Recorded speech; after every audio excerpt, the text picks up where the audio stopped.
seja muito bem-vindo. Eu sou Adriana Reide, está no ar o Oeste com Elas. Mas antes eu convido você a se inscrever no nosso canal, a deixar o seu like, a sua curtida aqui pra gente. São 10h26, estamos morrendo de rir com os comentários de vocês, as mensagens sobre a legenda da foto do STF. Muito bom, obrigada por isso. A gente sofre, mas a gente se diverte um pouco também, né? Afinal, a vida vai seguindo, vai continuando. Somos mais de 6.400 telas. Deixe seu like, principalmente agora para o nosso convidado, puxa vida. A gente recebe nesse momento o deputado federal Luciano Zucco, do PL do Rio Grande do Sul, que tem muito a esclarecer e conversar com a gente. Tudo bem, deputado? Bem-vindo. Valeu pela gentileza de nos atender nessa manhã. Muito obrigado, Adriana, Juliana, Marina, Paula. Olha, muito feliz de estar novamente conversando com vocês. Estou aqui numa sala da liderança do Partido Liberal, do PL. Na minha frente, vocês não conseguem ver, mas está a instituição política do Supremo Tribunal Federal. É um pouco mais à minha esquerda está o Palácio do Planalto. Eu estou olhando isso aqui e vendo realmente a que ponto chegamos, né, o que a gente precisa realmente avançar na democracia do nosso país. Estava assistindo também, quero mandar um grande abraço para esse craque, Silvio Navarro, que eu tenho grande respeito, carinho, admiração pelo trabalho dele, e estou à disposição. Vamos falar um pouco sobre anistia, tenho várias pautas para passar para vocês, várias novidades, eu não tenho dúvida aí que a gente vai conseguir avançar sim, porque é questão de justiça, e não questão política, que é como eles estão tratando o tema. Deputado, bom dia. Seja bem-vindo mais uma vez aqui no Oeste com Elas. Deputado, falando em justiça, o presidente Bolsonaro, ele continua preso, apesar de não ter sido denunciado na tentativa, né, ali de financiar o Eduardo Bolsonaro lá nos Estados Unidos. Ele não tem nada com a justiça e mesmo assim ele continua preso. A gente acredita aqui que pode ser uma tentativa de humilhar o presidente Bolsonaro. Você acredita que ele pode ser solto em breve? E por que ele continua preso além da humilhação? Ele continua preso porque o sistema entende que tem que tirar ele do processo eleitoral de 2026. Isto é evidente e claro, né? Eu tive a oportunidade de ficar uma semana assistindo 4 metros de distância dos ministros da primeira turma, ali em momentos onde não estava com a palavra determinado ministro, a gente via as expressões, as trocas de mensagens, a linguagem corporal, aquilo ali era já jogo de cartas marcadas. E o único voto, não só porque mostrou, mas o único voto que foi baseado, né, em peças jurídicas, em jurisprudência, um voto de magistrado, né, um dos autores do Código de Processo Civil, então ele entende de processo, um pós-doutor, um cara que e que nos trouxe uma esperança jurídica, foi o voto do Luiz Fux, enquanto outros magistrados, né, outros juízes, ministros, melhor dizendo, estavam ali falando em deboche de Mickey, de Pateta, que não tinham medo de Twitter, politizando, trazendo a clara e evidência perseguição ao presidente Bolsonaro. Então, te respondendo de forma objetiva, o presidente Bolsonaro, ele é alvo não só de parcela do Supremo, não são todos, mas também de parcela do sistema, incluindo o governo do ex-presidiário, que sabe que o Bolsonaro tem voto, que sabe que o Bolsonaro é muito importante para as candidaturas de deputados estaduais, de deputados federais, de governadores e principalmente de senadores. Tirar o presidente Bolsonaro de um pleito de 26 tem toda uma estratégia eleitoreira, ponto. Eles não estão preocupados com a saúde do presidente, uma saúde que está debilitada. Ontem eu estava com o Flávio me mostrou um vídeo e eu confesso que me emocionei na hora. Ele estava tirando um cochilo e o presidente Bolsonaro, até naquele breve cochilo, soluçava dormindo. Então, às vezes ele passa 1, 2, 3 dias soluçando, com crises, né, de vômito, de mal-estar, Isso é muito ruim, é muito maldoso, é desumano por parte do Supremo Tribunal Federal. A gente vê a imagem desse debochado, desse irresponsável, este sim condenado por corrupção, este sim condenado em todas as instâncias por dezenas de magistrados, enquanto o presidente Bolsonaro foi julgado numa turma que é parcial, uma turma onde um juiz é ministro do Lula, o outro juiz é advogado do Lula, o outro é vítima, acusador e agora é relator. Gurias, Alexandre de Moraes é o relator da anistia do Paulinho da Força. E depois eu vou cair num detalhe para vocês. Então, enquanto o Lula foi condenado por crimes, Bolsonaro está sendo condenado por lutar contra o sistema, simples assim. E a gente está vendo essa maldade, nós estamos trabalhando intensamente, eu confesso que não tem um dia que eu não fique até tarde conversando com lideranças, mostrando para avançar. Eu sei que vão ter algumas perguntas, mas nós estamos aqui, inclusive, amparados pelas famílias dos presos. E os próprios presos que nesses contatos falam, o único projeto que tem que avançar nesta casa, por respeito a essas pessoas, é a anistia. Foi feita uma pesquisa com os presos dos familiares e com os familiares, e 82% não admite um texto que não seja anistia ampla, geral e restrita. E eu dou exemplos. Tu imagina o Lucas Brasileiro Costa, é o nome dele, Lucas Brasileiro Costa. Ele é um estudante de direito, estava no dia 8 de janeiro, ele veio para fazer um concurso público no DF, ele foi pego lá, condenado a 14 anos, ele inclusive viralizou a imagem dele visitando a avó que faleceu, escoltado por agentes penais, ele foi no cemitério se despedir da avó, é revoltante, é algo assim, como é que eu vou chegar para esse jovem que não tem passagem na polícia, que nunca fez nada, e que estava no Rio de Janeiro, e fala, não, vamos trabalhar a redução de pena, uma dosimetria, meia boca ali. O cara não tem crime algum. Então eles não querem ser imputados por crimes que não cometeram. Então nós estamos trabalhando, já que tivemos 48 anistias anteriormente, por que estão inventando essa moda? Por que o Paulinho da Força está desrespeitando e ao invés de ele propor o que realmente é necessário e deixar que o plenário vote, ele está modulando esse texto com o Alexandre de Moraes. Então, sinceramente, a luta contra o Bolsonaro é uma luta maldosa do sistema e, logicamente, que visa as eleições de 2026. Deputado, um prazer tê-lo aqui conosco. Ainda nesse tema, concordamos aqui, né, e acho que praticamente toda a nossa audiência também, que a solução só pode ser a anistia, não tem outra. A pergunta é como que está o andamento disso na Câmara e se o senhor também puder comentar no Senado, porque sabemos que no Senado, pelo que tudo indica, enfrenta maiores resistências também. Então, se você puder nos passar o que está acontecendo aí nesse momento e também no Senado.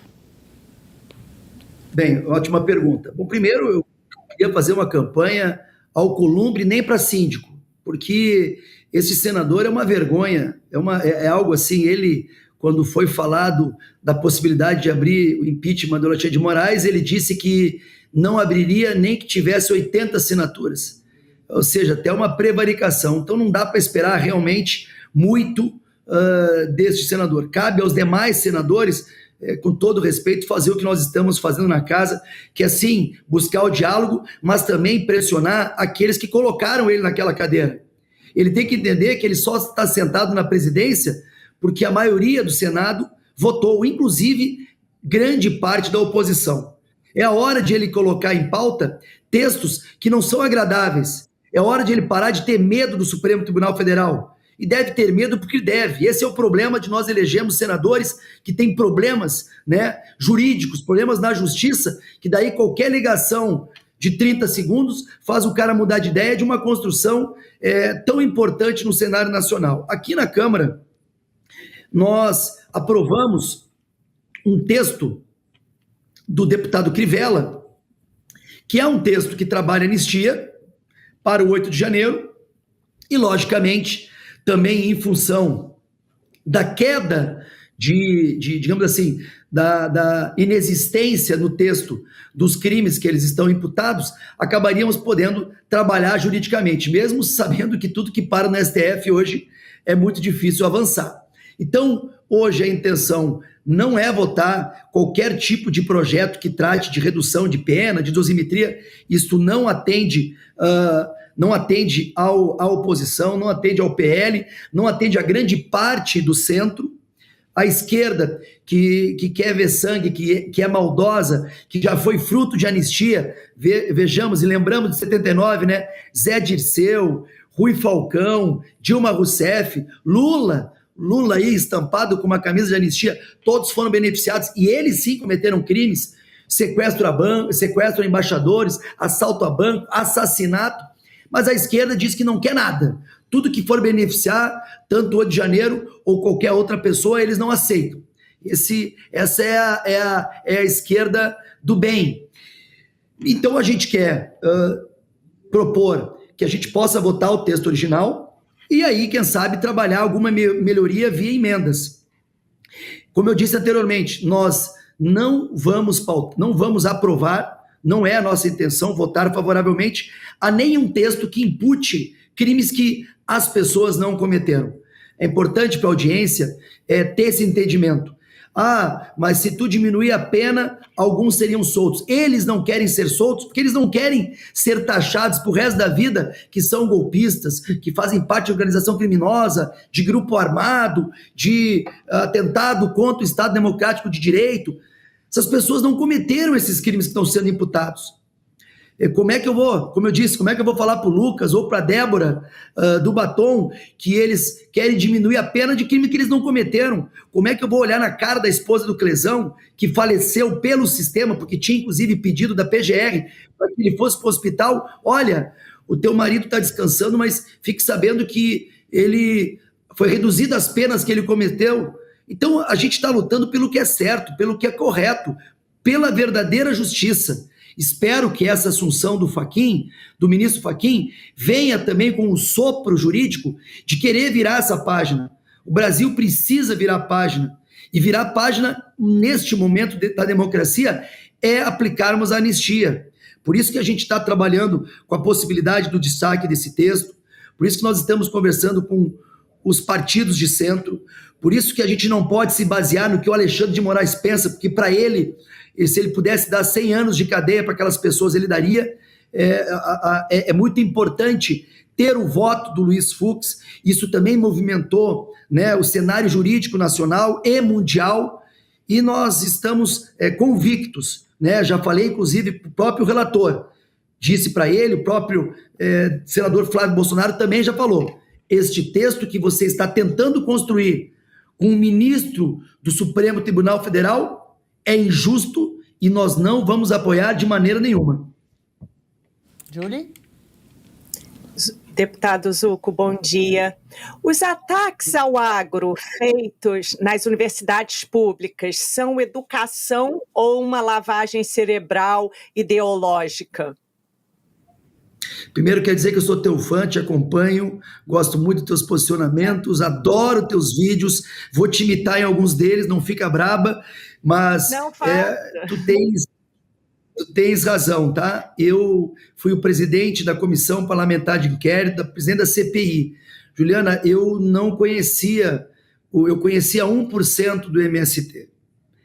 Vocês não têm noção do que é a estrutura política, econômica do MST. Eu fui na Bahia, fui na Alagoas, fui em Goiás, fui em São Paulo, fizemos diligências. É uma organização, esta sim é uma organização criminosa.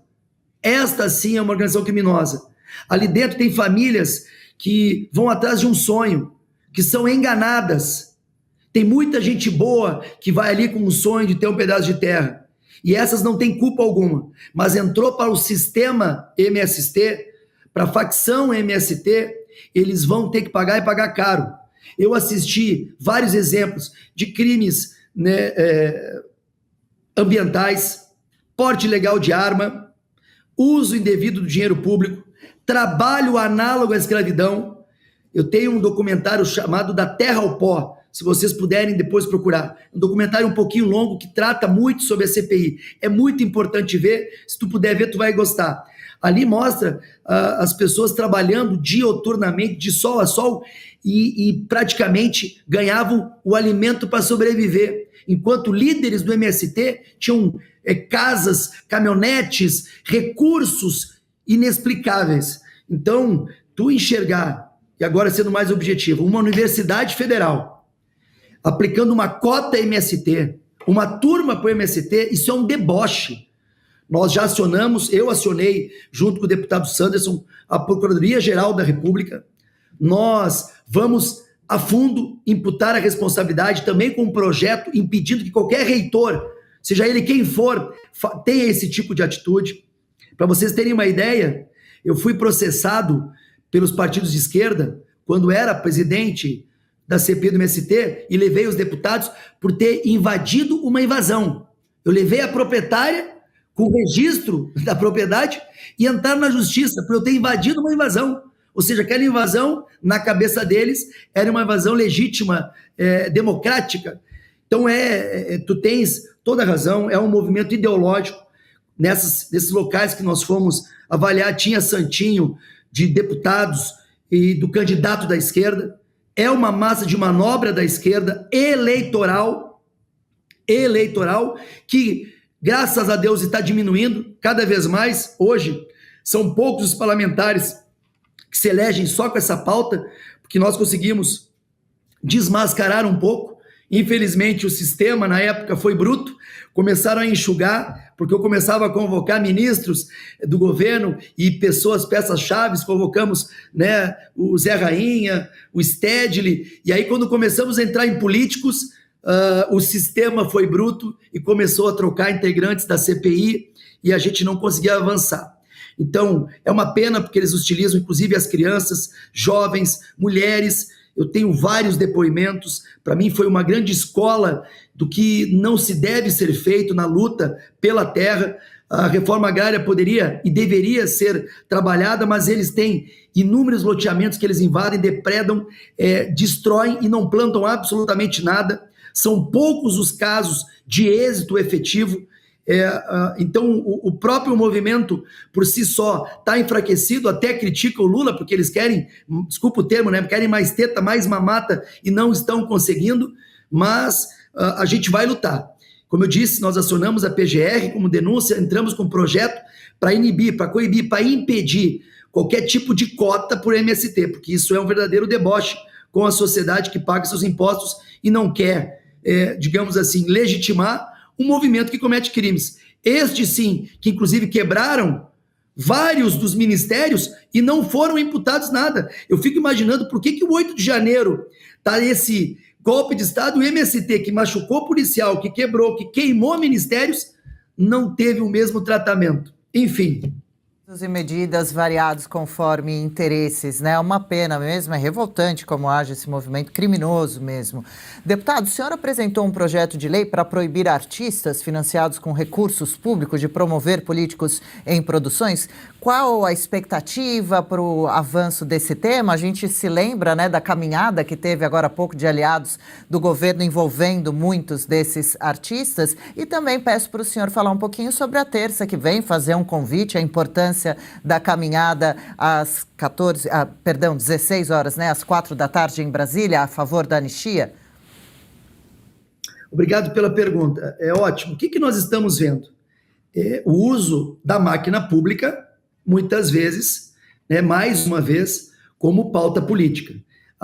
A esquerda tentou lacrar, vários fizeram vídeos, não, mas o deputado está querendo censurar. Pelo contrário, se tiver um evento privado, um patrocínio, e quem patrocinar ou quem quiser pagar o evento privado, quiser que o cara fale sobre Lula ou Bolsonaro, liberdade de expressão. Agora, não me venha tirar o nosso dinheiro dos impostos, o seu João, da Dona Maria, que trabalha de sol a sol, para ir chamar lá Caetanos e Gil para gritar sem anistia.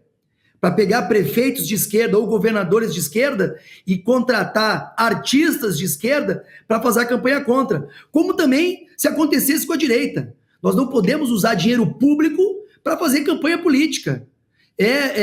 Foi nesse sentido, porque a gente acaba enxergando, inclusive teve um vídeo que acabou viralizando com a ministra, né, da Cultura, agora fugiu o nome, porque ela era uma que era contratada.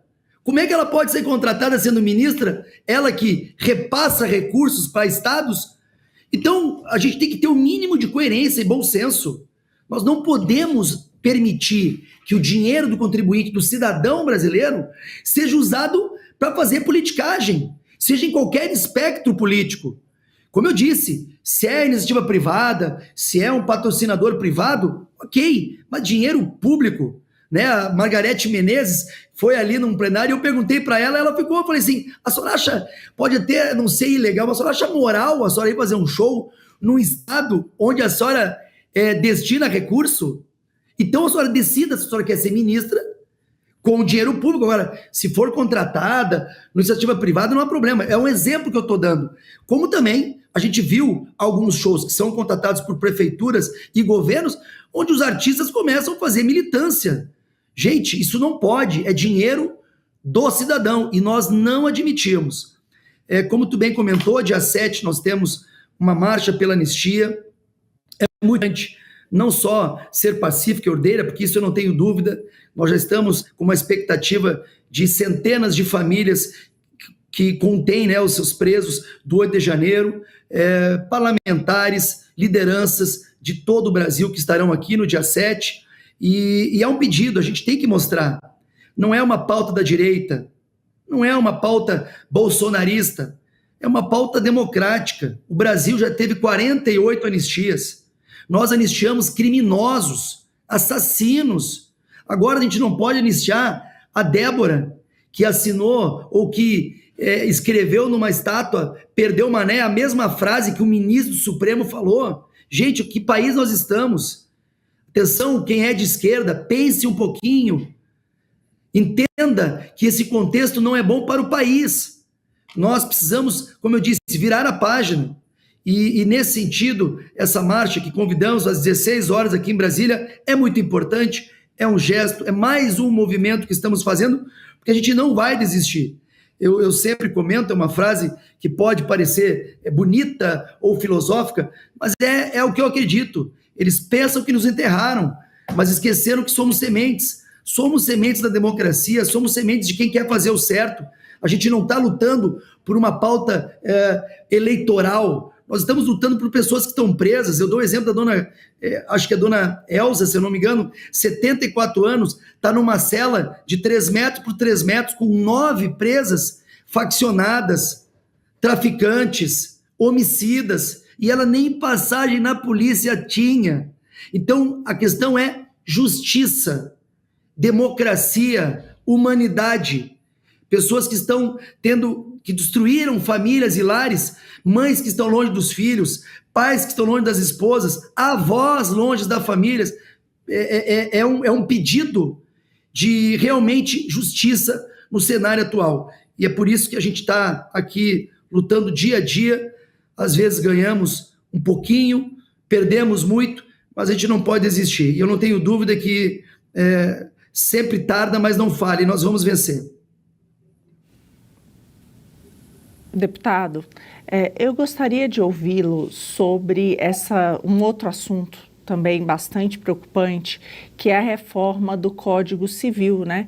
Um projeto aí de Rodrigo Pacheco. A gente já está escaldado com qualquer coisa que venha de Pacheco, e é algo bastante importante, porque a gente sabe que o Código Civil interfere no nosso dia a dia. Então, eu queria ouvi-lo um pouco a respeito disso, né? E saber também como que a oposição tem encarado isso e como que deve agir em relação a essa tentativa.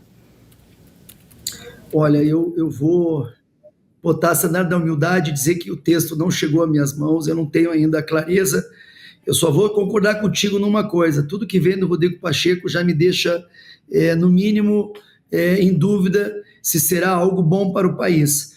Eu não tive acesso, né, ao texto que está sendo construído por ele, então não tenho como emitir uma opinião, mas me comprometo aí na próxima entrevista detalhar mais. Te confesso que hoje nós estamos muito focados no imposto de renda, né, até se puder comentar, é importante salientar que sempre que a gente puder ajudar aqueles que mais precisam, isso não é uma pauta da esquerda, isso é uma pauta de um cidadão, de um parlamentar. Não somos contra a isenção dos R$5.000, mas nós somos contra o que este governo tem por trás. No momento que ele quer trabalhar os dividendos, ele vai acabar trabalhando não quem tem mais dinheiro, ele vai trabalhar toda aquela pessoa que tem uma MEI, que tem um negócio, que tem um investimento e que vai ser prejudicado. Ele vai atacar pessoas que são, inclusive, mais humildes, a classe média, a classe alta.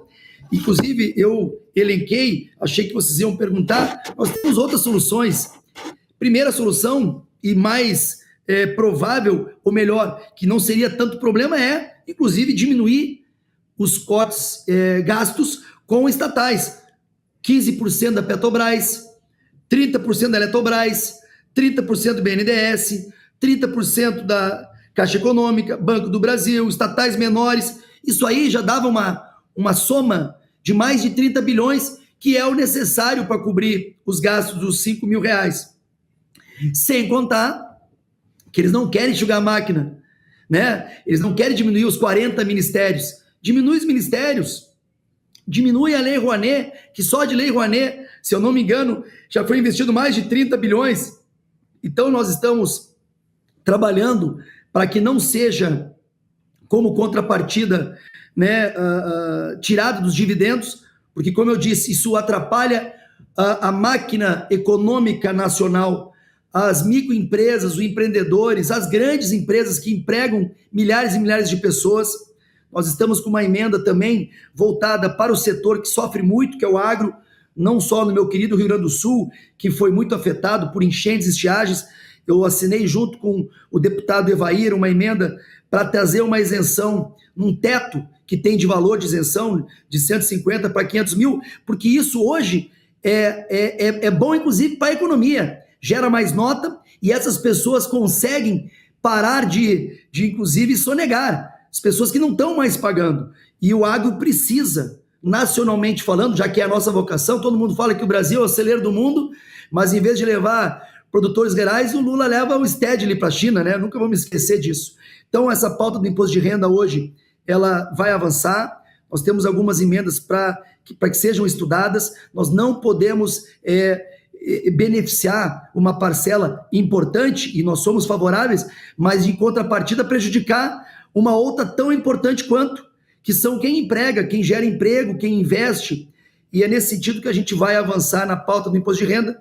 Sobre a questão, né, do Rodrigo Pacheco, do Código Civil, confesso que a gente não está trabalhando neste momento, só deve ser uma pauta mais aprofundada no Senado. Deputado, ontem o ministro Gilmar Mendes, ele reiterou a necessidade da regulamentação das redes sociais, de novo. E lembrando que eles já derrubaram o Marco Civil, o artigo 19 do Marco Civil da Internet, mas eles ainda querem mais. O que a oposição está fazendo para tentar reverter esse quadro e proteger a liberdade de expressão? Olha, é muito bom conversar com vocês, porque a gente tem aquela diferença do ouvir e do escutar, de realmente analisar tudo que está acontecendo. As redes sociais são a forma do cidadão comum se comunicar sem ser, digamos assim, comprado, sem ser cooptado dentro de uma narrativa. Nunca na história se gastou tanto dinheiro com publicidade, com imprensa por este governo federal. Tanto é que o ministro mais importante não é o Haddad da Fazenda, é o marqueteiro Sidônio. São narrativas atrás de narrativas. E, logicamente, que não tem como se desvincular hoje o governo federal com o Supremo Tribunal Federal. Majoritariamente, são ministros indicados pela ideologia da esquerda. A grande maioria dos ministros são ministros indicados e tem uma relação ideológica, que eu nunca pensei que ia falar isso, né? Nós temos que mudar rapidamente a forma de indicação. Então, nesse sentido, eles entendem também que regulamentar as redes sociais é cercear parcela da população gigante, que são os conservadores, os liberais, que é a direita, que ali se expõe e se coloca. O Bolsonaro, ele mesmo admitia que grande parcela da sua eleição ele se deve às redes sociais. Então, eles estão também numa tentativa clara de cercear as redes sociais, de cercear a nossa voz. Eu estava comentando das ações penais que o Supremo Tribunal tem aqui com os congressistas, com a Câmara. 99%, 95% são deputados do PL e centro-direita. Se eles tiverem 3, 4 deputados à esquerda, é muito. Só que enquanto do lado de lá são crimes de corrupção, de lavagem de dinheiro, aqui é pela voz. É o artigo 53, é um posicionamento na tribuna ou posicionamento nas redes sociais. Então, para mim, é muito claro a estratégia de cercear o outro espectro político, no caso, nós, a direita, mas nós estamos conversando com os partidos de centro, já está mudando. Vocês podem ver que tanto o Progressista quanto o União Brasil já saíram do governo. O próprio Republicanos, que tem a intenção de estar junto ano que vem nas eleições, também está começando a entender que esse projeto de poder e de vingança do governo Lula já passou dos limites. O Brasil, em 2027, e eu não sou economista, mas já escutei alguns economistas falando, o Brasil estará quebrado totalmente. Eles não têm nada a não ser trabalhar com benefícios, a não ser trabalhar uma massa de manobra eleitoral, com o discurso de ajudar os mais pobres, mas eles não ensinam, não querem que as pessoas prosperem, eles querem manter aquelas pessoas, do jeito que elas estão. O Lula já disse claramente que o problema do Brasil são os ricos. Eles não querem que os ricos gerem emprego e que aquelas pessoas que tenham rendas menores possam crescer como sociedade, crescer inclusive com seus recursos. Eles querem manter as pessoas dependentes. Nós temos estados, pasmem, Piauí é um exemplo, Maranhão é outro exemplo, que tem mais Bolsa Família do que carteira de trabalho. Gente, isso aí é ilógico. Nós não temos força, não temos capital para manter isso.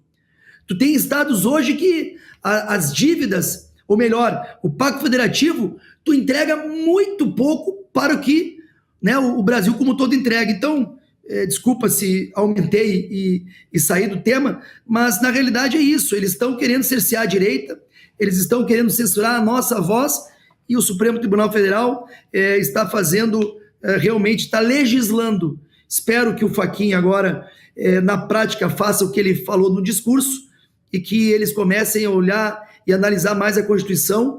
E se alguém quiser fazer projeto de lei, que se candidate e tenha voto, porque do jeito que está hoje, realmente é inadmissível essa interferência do Supremo aqui no Congresso Nacional. Já não aguentamos mais, né? E o senhor não se alonga nunca, é sempre bom ouvi-lo sobre todos os temas, muito bem tocado sobre o possível aumento ainda mais do Bolsa Família. A gente vai tratar já desse tema aqui. Estava até ouvindo uma discussão hoje ainda mais cedo, falando que o número de desempregados no Brasil é contabilizado, mas apenas contabilizando os últimos 30 dias que procuraram emprego, aqueles que não conseguiram em 30 dias, mas não, por exemplo, esses já acomodados dentro do plano do governo, né? Muitos assuntos para a gente seguir acompanhando, hein, deputado? Haja disposição, fôlego, força, né? Qual é a motivação principal do senhor para seguir com os trabalhos? Olha, eu conheci o então deputado federal Jair Bolsonaro, já o conhecia de vista, né? Porque ele ainda, quando era vereador, ele frequentava, a minha origem é militar, e ele frequentava, assim, algumas formaturas, mas em 2017, quando eu fui convidado, ele me chamou a atenção, porque eu falei para ele, eu falei assim, deputado, eu nunca fui nem síndico de prédio, confesso para o senhor que eu não votava, porque eu era transferido de locais, então não tinha uma visão política, era só uma visão institucional, eu não tenho essa experiência política que se precisa. E ele falou para mim uma frase que eu nunca vou esquecer. Ele falou, eu quero o que tu tem, que são teus princípios e os teus valores, como cidadão que quer fazer o bem ao próximo, que quer fazer o que é certo e que não é o fácil. Isso ele falou para mim como reverberou e trouxe Nicolas Geyer, trouxe Carol Detoni, trouxe tantos e tantos líderes nos 26 estados e no DF, que hoje fazem com que a gente tenha realmente uma política que queira, digamos assim, defender os princípios e valores que nós acreditamos. Está muito difícil, o sistema contra-atacou muito o presidente Bolsonaro. A gente viu ele escolhendo ministros técnicos, Paulo Guedes, Tereza Cristina, Tarcísio Gomes de Freitas, e isso teve um preço. O sistema sentiu também quando ele fechou algumas torneiras, né, de grandes empresas e multinacionais.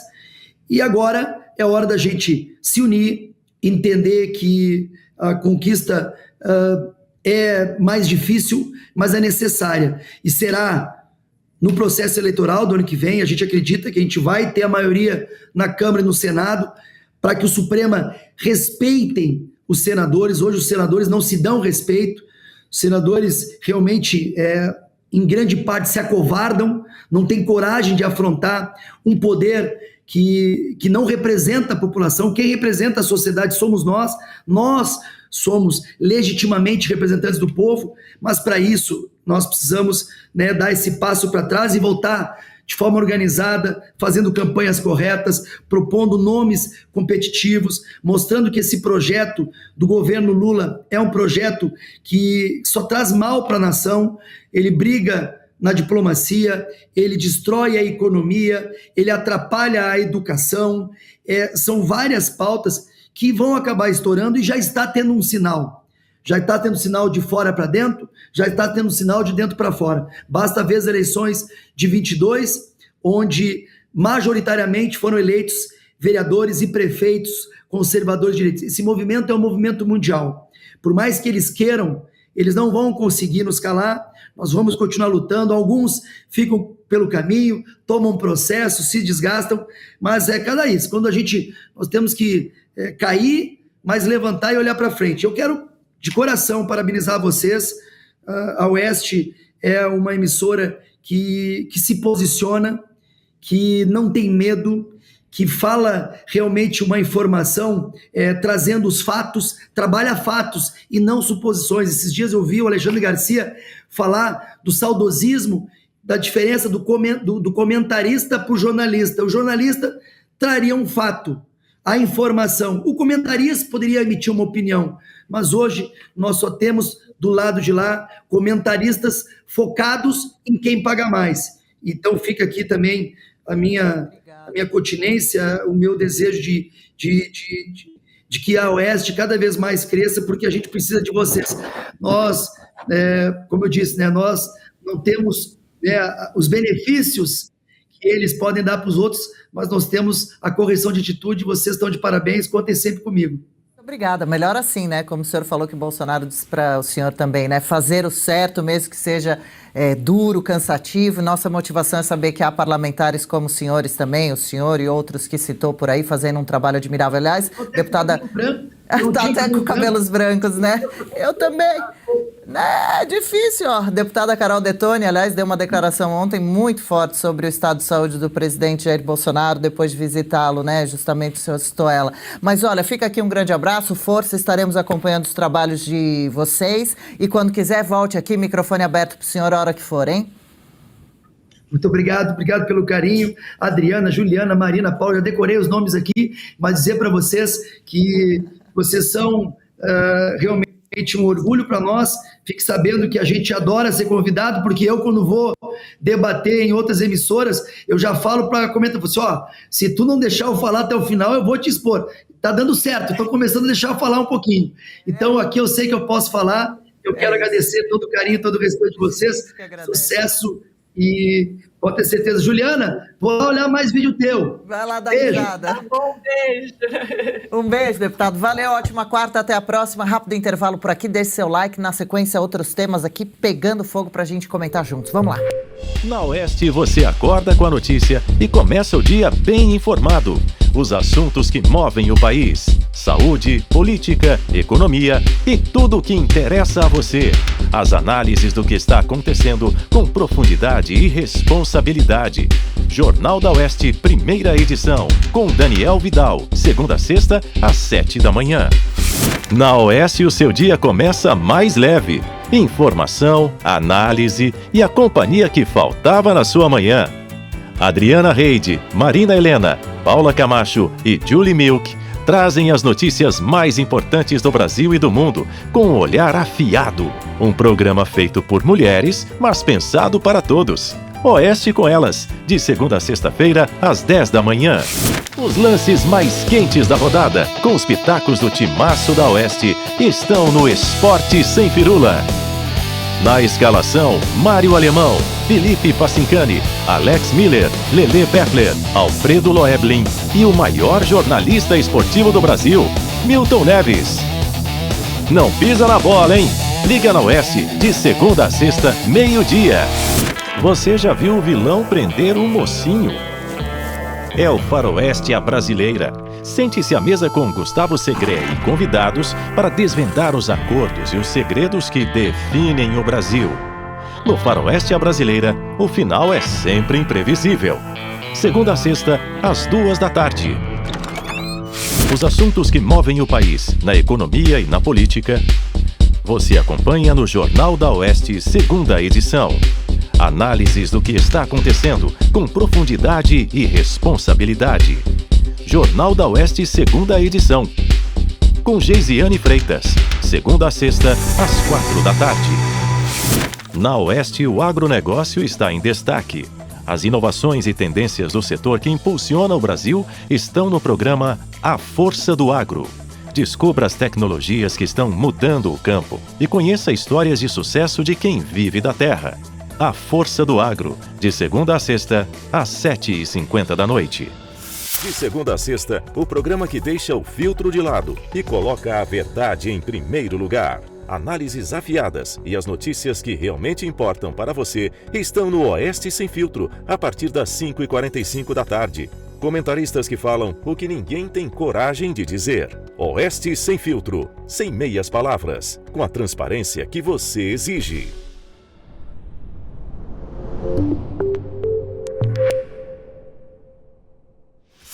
Agora 11h19, comentamos antes de ir para break, agora sim a gente fala desse assunto, após a aplicação da lei Magnitsky, não só sobre Alexandre de Moraes, sobre a esposa Viviane Bartz, mas também sobre o escritório de advocacia da esposa de Alexandre de Moraes e dos filhos, o site do escritório removeu a menção ao Supremo Tribunal Federal. A gente tem aqui a tela para explicar direitinho. Em fevereiro de 2024, a página inicial do site era essa que você vê em preto. Já depois de sair do ar, e a Marina explica para a gente, porque a plataforma era nos Estados Unidos, recebeu uma denúncia, voltou ao ar, já em outro formato, com outras conexões, mas com outras escritas também, Marina Helena. Você reparou alguma mudança de escrita entre anteriormente e depois? Está em destaque aqui pra gente, viu?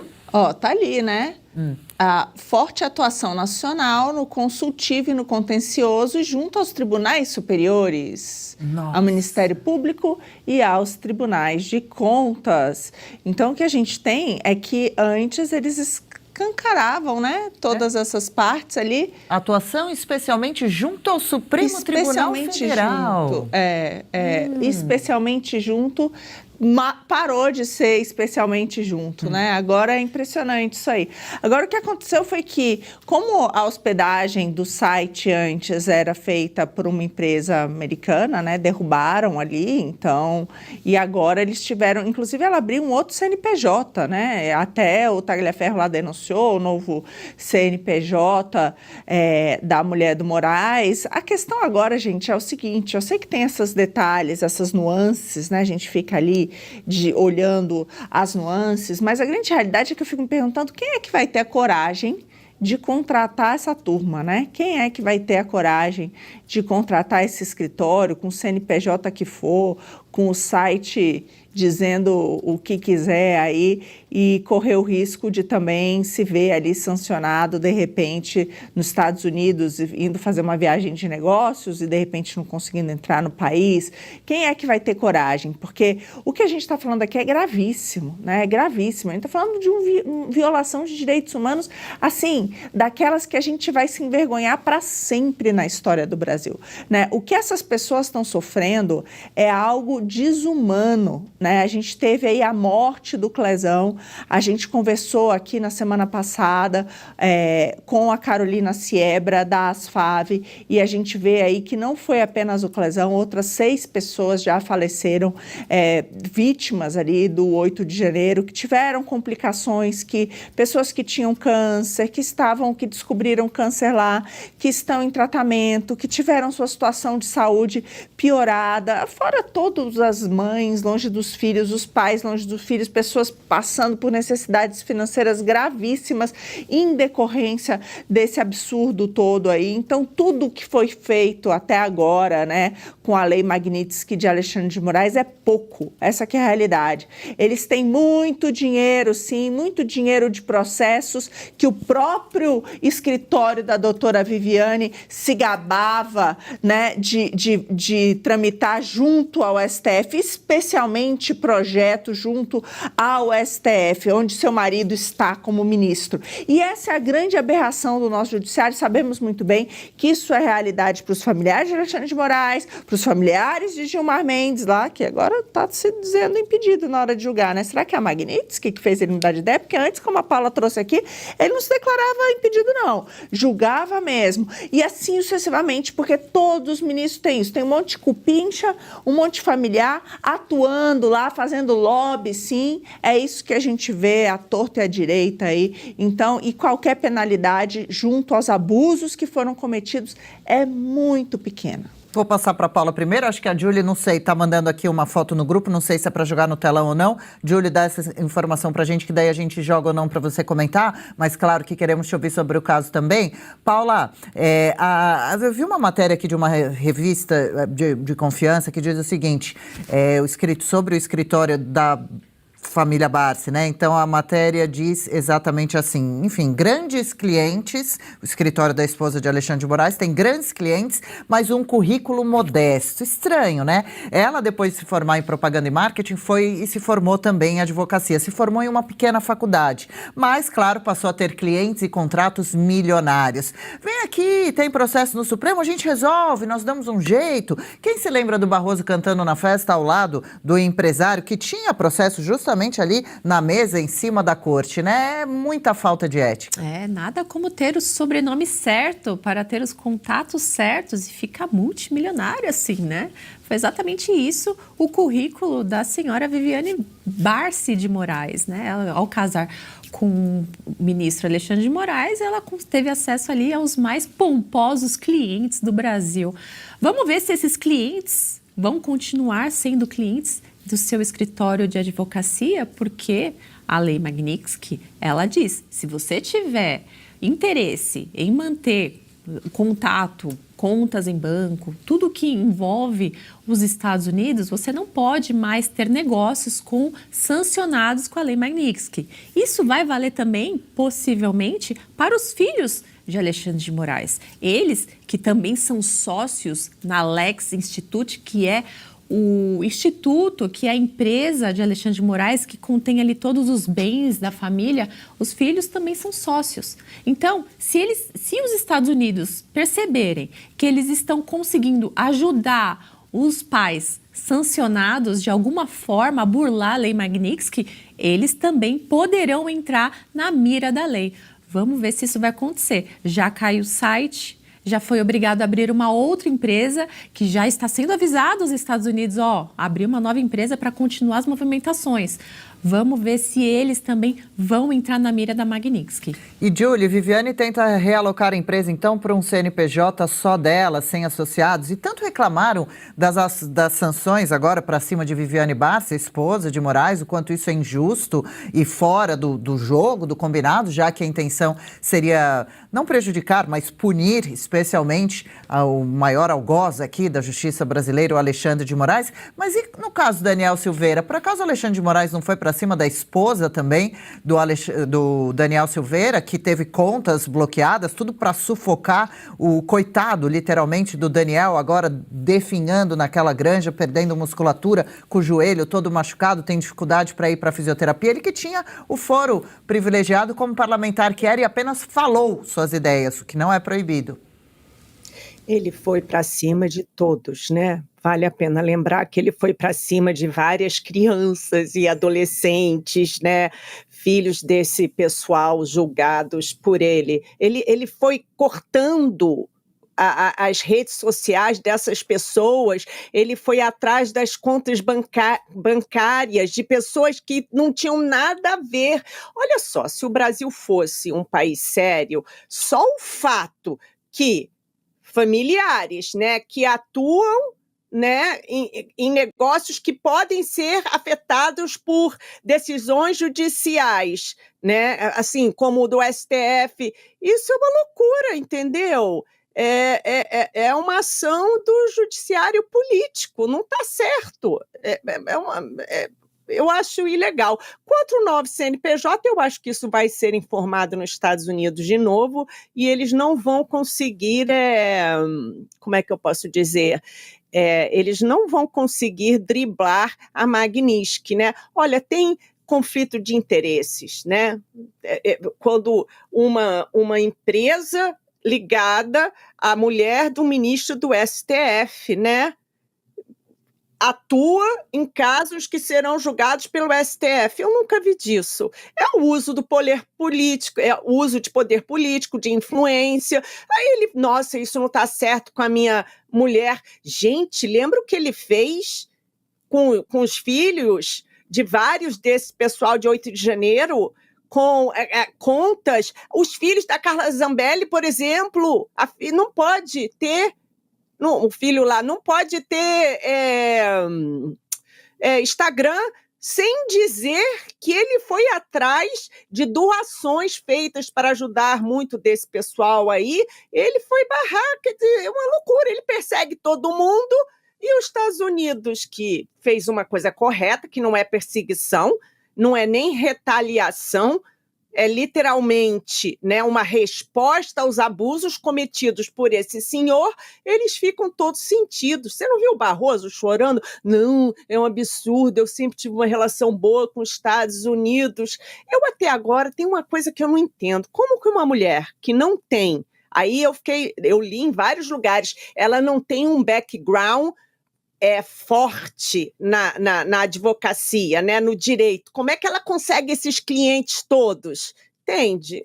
É uma maracutaia só, é um absurdo. E já que citamos, Julie, também o caso da esposa do Daniel Silveira, o ministro do Supremo, Paula, Marina, você que nos acompanha, o ministro do Supremo, Alexandre de Moraes, revogou nesta sexta-feira, agora da semana passada, a decisão que bloqueava as redes sociais da filha do jornalista Oswaldo Eustáquio, medida imposta há mais de um ano. Uma adolescente de 16 anos que teve perfis nas redes sociais suspensos sob ordem judicial que vigorou por todo esse tempo, mais de um ano. O bloqueio aconteceu em resposta a publicações da jovem em julho de 2024 que ela acusava o delegado Fábio Schor, agora já bastante conhecido, de invasão de privacidade, conduta abusiva e outras irregularidades. Paula. Olha, eu vejo isso com recuo, porque o que aconteceu desde o bloqueio até agora? A aplicação da Lei Magnitsky. E, o Alexandre de Moraes ainda tem a perder. Se os filhos dele também forem sancionados, a situação piora muito. Só a esposa já foi um grande problema, tendo em vista que eles estão tendo que abrir novas empresas, tentando fazer novos e-mails, novo site. Se entrar os filhos, a situação piora muito mais. Então, ele ainda tem a perder. Então, eu vejo a liberação dessas redes sociais, não só dela, mas também de Carla Zambelli, vimos também do Constantino, vimos de diversas pessoas. O próprio Alan dos Santos, ele está no perfil 46 há muito tempo, está com mais de 1,5 milhão de seguidores e não derrubaram novamente as redes sociais deles. Então, o que mudou desde então? Mudou a sanção. Então, eu vejo isso como um recuo para, já deu aqui, já deu, estamos tentando reverter, não estamos indo mais tão para cima. E também, o presidente Bolsonaro ele já foi condenado. Então, a perseguição tende não a parar, mas diminuir o ritmo, não só porque eles estão com receio da Lei Magnitsky ser aplicada em seus novos familiares, como também eles já tiveram o que eles queriam, que era a condenação do presidente. Lembrando, Marina, o Oswaldo Eustáquio está exilado na Espanha após decisões judiciais no país negarem pedidos de extradição já para lá de pedidos formulados pelo Supremo Tribunal Federal. Mariana Eustáquio, 16 anos de idade. Não, 16 anos, e a denúncia dela foi gravíssima, gente. Ela disse que sofreu ali, né, na busca e apreensão, uma revista íntima. E ela denunciou o constrangimento que foi aquilo. Então, não é por qualquer coisa que o perfil dela foi derrubado, foi por denunciar, né, a forma como a Polícia Federal ali atuou dentro da sua casa e essa revista íntima. Então, você consegue imaginar uma adolescente de 16 anos e aí a punição é essa? Então, é uma monstruosidade absurda, essa que é a realidade. E você lembrou bem, ele tem sim um asilo político, porque agora a comunidade internacional sabe muito bem que existem perseguidos políticos, como Oswaldo Eustáquio, que foi negada a deportação dele porque viram que tudo aquilo que ele fazia simplesmente era liberdade de expressão. E aqui no Brasil a gente persegue pessoas por delito de opinião, algo que não está nas nossas leis, mais uma vez. Por isso, esse é um dos motivos de Alexandre de Moraes estar sancionado como um violador de direitos humanos. E esse caso da filha dele, da Mariana, é gravíssimo, né? É chocante, gravíssimo. E estava com as suas redes, sim, até agora ainda bloqueadas. Eu também fico me perguntando, sabe, Paulo, será que é um recuo? O que será que está acontecendo? Que dor é essa que está começando a vir na consciência de Moraes? Consciência. Na sua minha consciência. consciência. Minha consciência. Ô, Júlio, o que você acha? Você vê como um recuo estranho, né? Porque o próprio Moraes já falou que não recuaria, usando essas próprias palavras, nem 1 milímetro nas atitudes dele. Mas na verdade é que a pimenta nos olhos dos outros é refresco, né? Então agora está prejudicando o negócio da família, né? Porque vale a pena lembrar que o Moraes tem não sei quantas casas de vários milhões, sendo que um ministro ganha, sei lá, 40 mil reais por mês. Então é uma matemática que não fecha, né? Porque 40 mil reais por mês para sustentar, para viver. E aí da onde que vem esses milhões todos para as casas mais diversas? Uma casa caríssima em Campos de Jordão, uma casa caríssima no Jardim de Europa, uma mansão em Brasília, deve ser aí desse advogado, né, desse escritório de advocacia da mulher dele, que tem acesso a grandes accounts, quando na verdade ela não tem um histórico expressivo na advocacia. Então, olha só, o Brasil é tudo muito confuso, né? E agora que está doendo no bolso de Moraes, ele está começando a ficar bonzinho, ele devolveu as redes sociais para a Carla Zambelli, ele está devolvendo, depois de perseguir adolescentes, crianças, ele está tendo um lápsio. Não, olha só, que venha mais sanções, porque a gente vê que funciona, né? Esse pessoal, na verdade, eles só funcionam assim, porque pela justiça correta parece que não tanto faz. 11h35, bomba. Vídeo de Marina Helena sobre novas denúncias da Vaza Toga viraliza nas redes sociais. Uma história de perseguição judicial envolvendo Fernando Haddad, Alexandre de Moraes e Felipe Neto. Marina, conta tudo pra gente. Não, pois é, teve uma denúncia, né, o último depoimento do Tagliaferro lá no Congresso, e me chamou bastante atenção, porque um dos nomes que ele citou ali foi do braço direito do Haddad, Dário Durigan. Ele falou que Dário atuava... era um emissário das plataformas, veja bem, ele era diretor de políticas públicas do WhatsApp, da Meta, ele atuava ali ajudando a decidir quais os perfis e as publicações que deveriam ser derrubadas. Ele atuava pela plataforma. Então, e aí, ao terminar as eleições, ele ajudou ali a censurar, né, perfis, a derrubar perfis. E aí, o que ele ganhou de recompensa? Ele virou o número 2 do Haddad. Hoje, ele é o ministro, vamos dizer assim, adjunto, né? Então, ele é o braço direito mesmo do Fernando Haddad. Aí eu fiquei me perguntando, gente, eu trabalhei lá com o Guedes. Você já pensou se o braço direito do Guedes fosse alguém do gabinete do ódio, que tivesse ajudado a decidir quais postagens, quais perfis deveriam ter sido derrubados durante as eleições, e se ele ainda trabalhasse para uma das Big Techs, né? Você já pensou? Isso não seria um escândalo inacreditável? E não saiu em lugar nenhum da mídia, ninguém falou nada. Eu achei aquilo meio chocante e fui atrás, né, de entender melhor qual era o papel exatamente do Dário nas Big Techs, e acabei me deparando com vários outros nomes. E eu fiz esse vídeo aí, até pedi para quem ainda não me segue, me seguir aí, deixar o meu Instagram, Marina Helena BR, todas as redes é Marina Helena com HBR, mas eu acabei chegando a diversos nomes, e nesse vídeo eu falo de outros 2. Um deles é o irmão do Dário, que é o Vitor Durigan. O Vitor Durigan, ele era coordenador do Instituto Vero, que é o Instituto do Felipe Neto.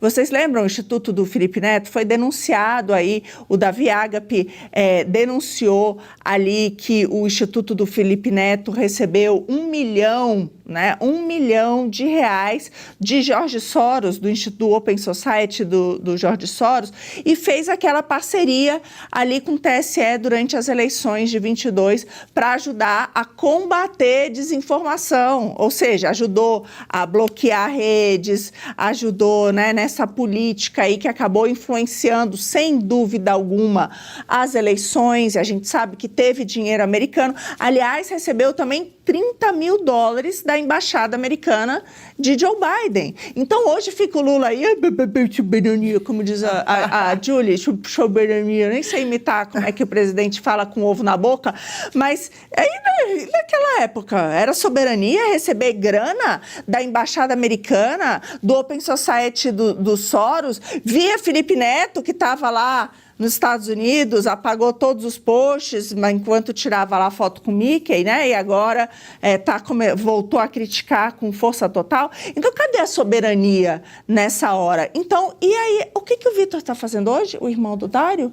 Contratado pelo STF. Para quê? Combater desinformação. Gente, inclusive no seu LinkedIn tá lá uma declaração linda a Roberto Barroso, né, agradecendo ali esse privilégio de conseguir combater a desinformação ali. E tem um outro nome também que me chamou bastante atenção, que é do Pablo Arellano, né? Então, Pablo Belo Arellano. Esse foi diretor de políticas públicas da Meta, olha bem, por mais de 5 anos. Cargo super importante. Sabe, dentre as coisas que ele discutia, isso tudo para a América Latina, ele discutia projetos de regulação de redes sociais com parlamentares. E aí, olha só, ele doou dinheiro para a campanha do Orlando Silva. Ele doou dinheiro para a campanha do deputado Orlando Silva. Vocês lembram quem é Orlando Silva? É o relator do PL da censura, que eles tentaram passar no Congresso de todas as maneiras. E o Orlando Silva vivia coladinho ali no Barroso, falando da importância desse projeto ser aprovado para combater a desinformação, né? Então o cara que era responsável pela parte de políticas públicas da Meta da América Latina, que discutia com os parlamentares, doou para a campanha do Orlando Silva aquele PL que foi rechaçado pelo nosso Congresso, e aí depois o que aconteceu? O STF enfiou goela abaixo o que queria, derrubou o artigo 19, como bem entendeu, né? O nosso Congresso simplesmente fechou, o nosso STF fechou o nosso Congresso e decidiu, né, censurar as redes por ele próprio. E aí, qual foi a recompensa desse Pablo Belo? Pablo Belo hoje está com a Haddad também, gente, assessor do Haddad, assessor lá falando de políticas digitais. Sabe essas ideias incríveis de tributar as big techs, de regular as big techs? Ele está lá responsável por isso. Essa é a recompensa disso. E isso é um gostinho apenas. A realidade é que teve muita gente que participou desse gabinete completamente clandestino que o Tagliaferro denunciou, que ficavam ali. Outra coisa que é importante, que talvez seja o mais importante de tudo isso, é como as decisões eram tomadas. Essas pessoas, elas não, hoje elas são, né, funcionárias públicas, mas elas não tinham nenhum cargo. Elas, por via de WhatsApp, por troca de mensagem, elas mandavam listinhas. Olha, esse nome aqui é ruim, olha lá. Esse aqui, ó, derruba esse perfil aí, derruba essa postagem aí, de uma maneira que como é que pode, num setor público razoável, a gente ver uma coisa dessa acontecer? Isso parece máfia. E como é que o Alexandre de Moraes conseguia convencer as plataformas a derrubarem esses perfis e conteúdos? Chantageando, dizendo, olha, é o seguinte, ou você derruba, ou simplesmente você vai sair do ar, o que de fato aconteceu. Quando o X se recusou a fazer isso, a gente viu aqui nas eleições de 24, ele foi completamente derrubado. E a gente viu outras redes que até hoje a gente não tem acesso, como o Rumble, o Telegram, que caiu também. Então, a grande realidade é que as decisões eram completamente ilegais e arbitrárias, como máfia. Ou você derruba, ou você vai ser derrubado, ou você derruba ou você vai ser derrubado. Essa que é a grande realidade. E aí as plataformas muitas vezes atendiam isso, mas a gente vê pessoas que trabalhavam nessa estrutura, né? Muitas vezes trabalhavam para as big techs e que hoje estão infiltradas no nosso governo. Inclusive, imagina você se o Posto Ipiranga tivesse essas pessoas que trabalharam para as big techs e que ajudaram a decidir que perfil derruba ou não na época das eleições, o escândalo que seria. E aqui a gente vê a mídia tradicional, nada. Quanto estaria sendo perseguido até hoje? É um absurdo estilo de ação, como máfia mesmo, né? A gente tem que falar o quanto mais possível sobre essas denúncias, que elas têm que ser conhecidas e investigadas, ter consequências. Aqui o pessoal falando, eu não uso o Instagram, Marina, por favor, publique seus vídeos aqui. Aqui não dá, mas a Marina tem o X também, como ela falou, Marina Helena BR também. E eu tenho o YouTube X também. E eu publiquei canal? no YouTube um pouco mais longo, em que eu falo outros nomes também.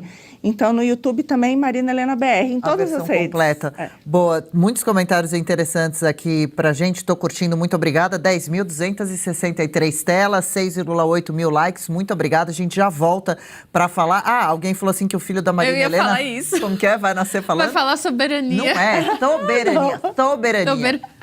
Essa palavra, olha, que filho, é isso, Julie? tem Castigo. duas palavras que você não vai falar, democracia e soberania.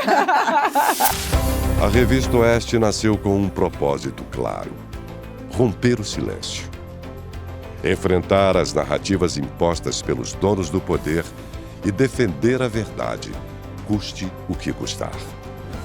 Agora, chegou o momento de convidar você para fazer um investimento de longo prazo na liberdade de expressão e no futuro do país e das próximas gerações. Torne-se protagonista da história. Torne-se assinante vitalício da Revista Oeste.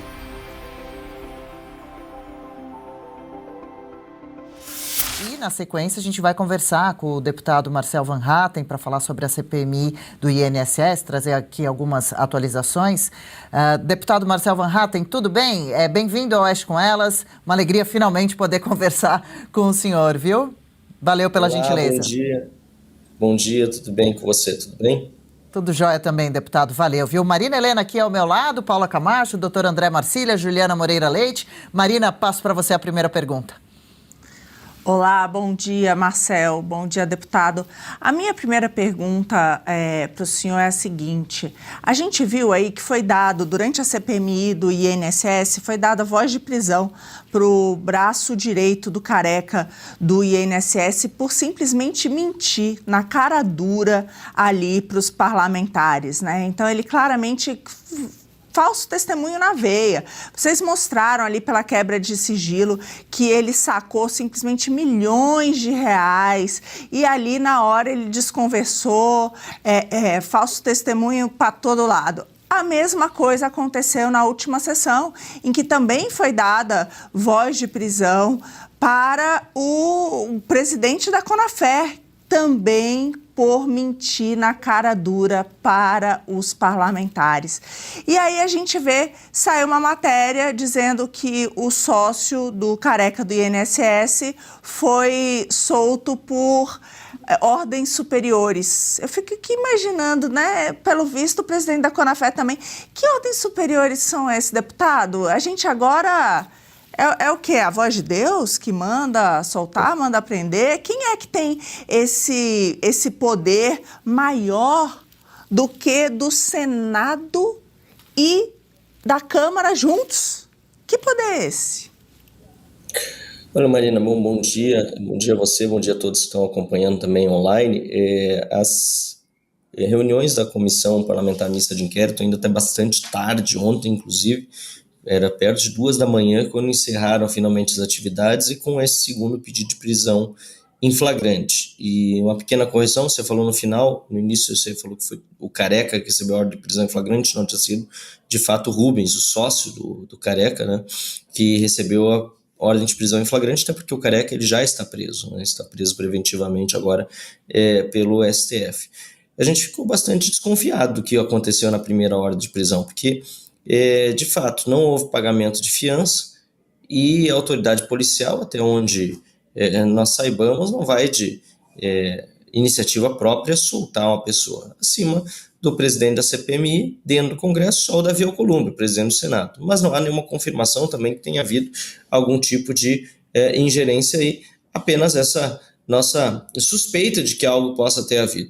Algo que precisa ser investigado, que a gente está pedindo para que seja feito, e sobre a situação de hoje, pelo menos o que nós vimos é que houve o pagamento da fiança para que o segundo depoente preso pela CPMI, né, dessa vez o presidente da Conafer, o Paulo Lopes, né, Paulo Roberto Lopes, pelo menos nesse caso a gente viu que houve pagamento de fiança.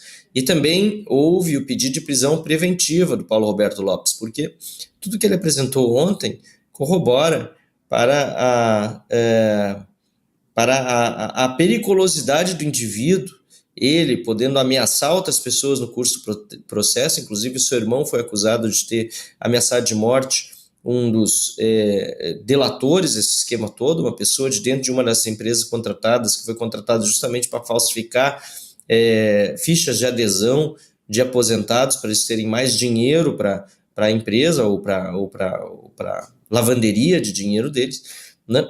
E agora a gente vai acompanhar o desenrolar do caso. Afinal de contas, esperamos que o ministro André Mendonça aceite pedido de prisão preventiva, que será lavrado hoje pelo deputado Alfredo Gaspar e submetido à deliberação do colegiado na próxima quinta-feira. Deputado, bom dia. Como o senhor avalia a postura do governo diante da CPMI do INSS? Colaboração ou tentativa de encobrir as falhas e as fraudes? Olha, a gente tem visto que o governo Lula, né, está bastante omisso em várias partes da investigação, principalmente naquelas que vão acertar em cheio o núcleo duro do governo. A gente vê, por exemplo, que há uma resistência muito grande a tratar dos temas que ligam ao irmão do Lula, o Frei Chico. A gente vê que houve uma defesa veemente do Carlos Lupe, ex-ministro da Previdência, na reunião passada. Então, a despeito do Carlos Lupe ter sido um ministro que foi demitido, ou se demitiu na esteira da operação, ele continua com a defesa do governo Lula. E agora, mais recentemente, na semana passada, a gente viu que os membros do governo Lula, pela primeira vez, conseguiram vencer uma votação de um requerimento, justamente um requerimento que faria investigação, ou que proporia que nós investigássemos uma empresa de turismo chamada Orleans, de São Bernardo do Campo, que é a terra do Lula. É uma empresa que tem carros de luxo, né? Não sei para que uma empresa de turismo que vende passagens vai ter carros de luxo, Porsche, etc.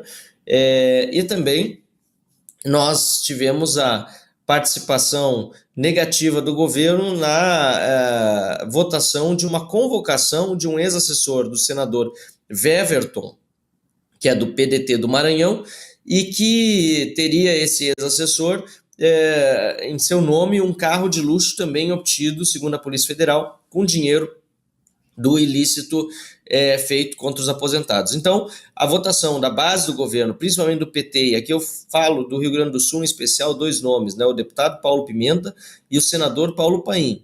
Os 2 do PT, o Paulo Paim, que se diz grande defensor dos aposentados, votou contra a investigação mais aprofundada. A gente vê que o governo tem receio, tem medo, sabe que vai chegar em figuras centrais, mas a gente não tem medo, a gente não tem receio, a gente vai continuar fazendo a investigação, e os dados que nós já temos a despeito dessas 2 rejeições dos requerimentos já são suficientes para a gente investigar tudo.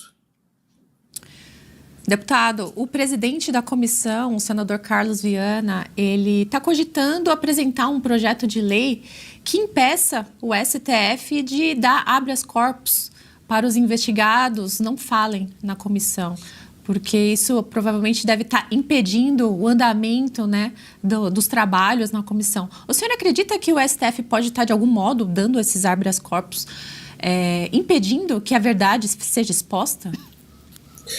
É interessante, viu? Porque nós temos diferentes tipos de decisões, a depender do ministro em quem cai o pedido de habeas corpus, e pode cair hoje em qualquer um.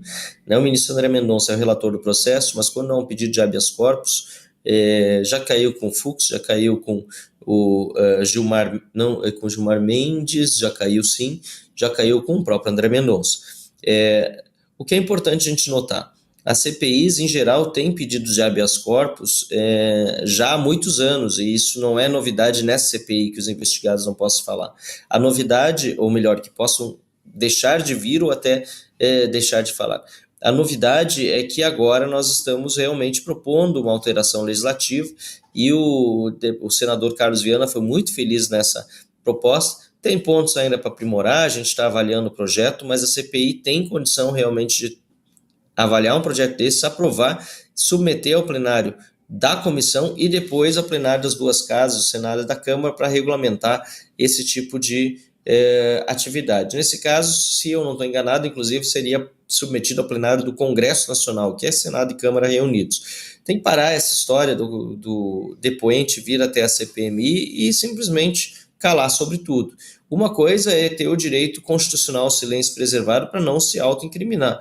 Outra coisa é não contribuir de forma nenhuma para as investigações, inclusive sobre informações que são públicas e absolutamente verificáveis. Acho que a CPI, de outro lado, também tem dado o exemplo ao dar voz de prisão em flagrante para aqueles depoentes que estão mentindo, que estão dando falso testemunho. Porque quando há um falso testemunho explícito, de acordo com a legislação brasileira, é possível sim dar a voz de prisão em flagrante.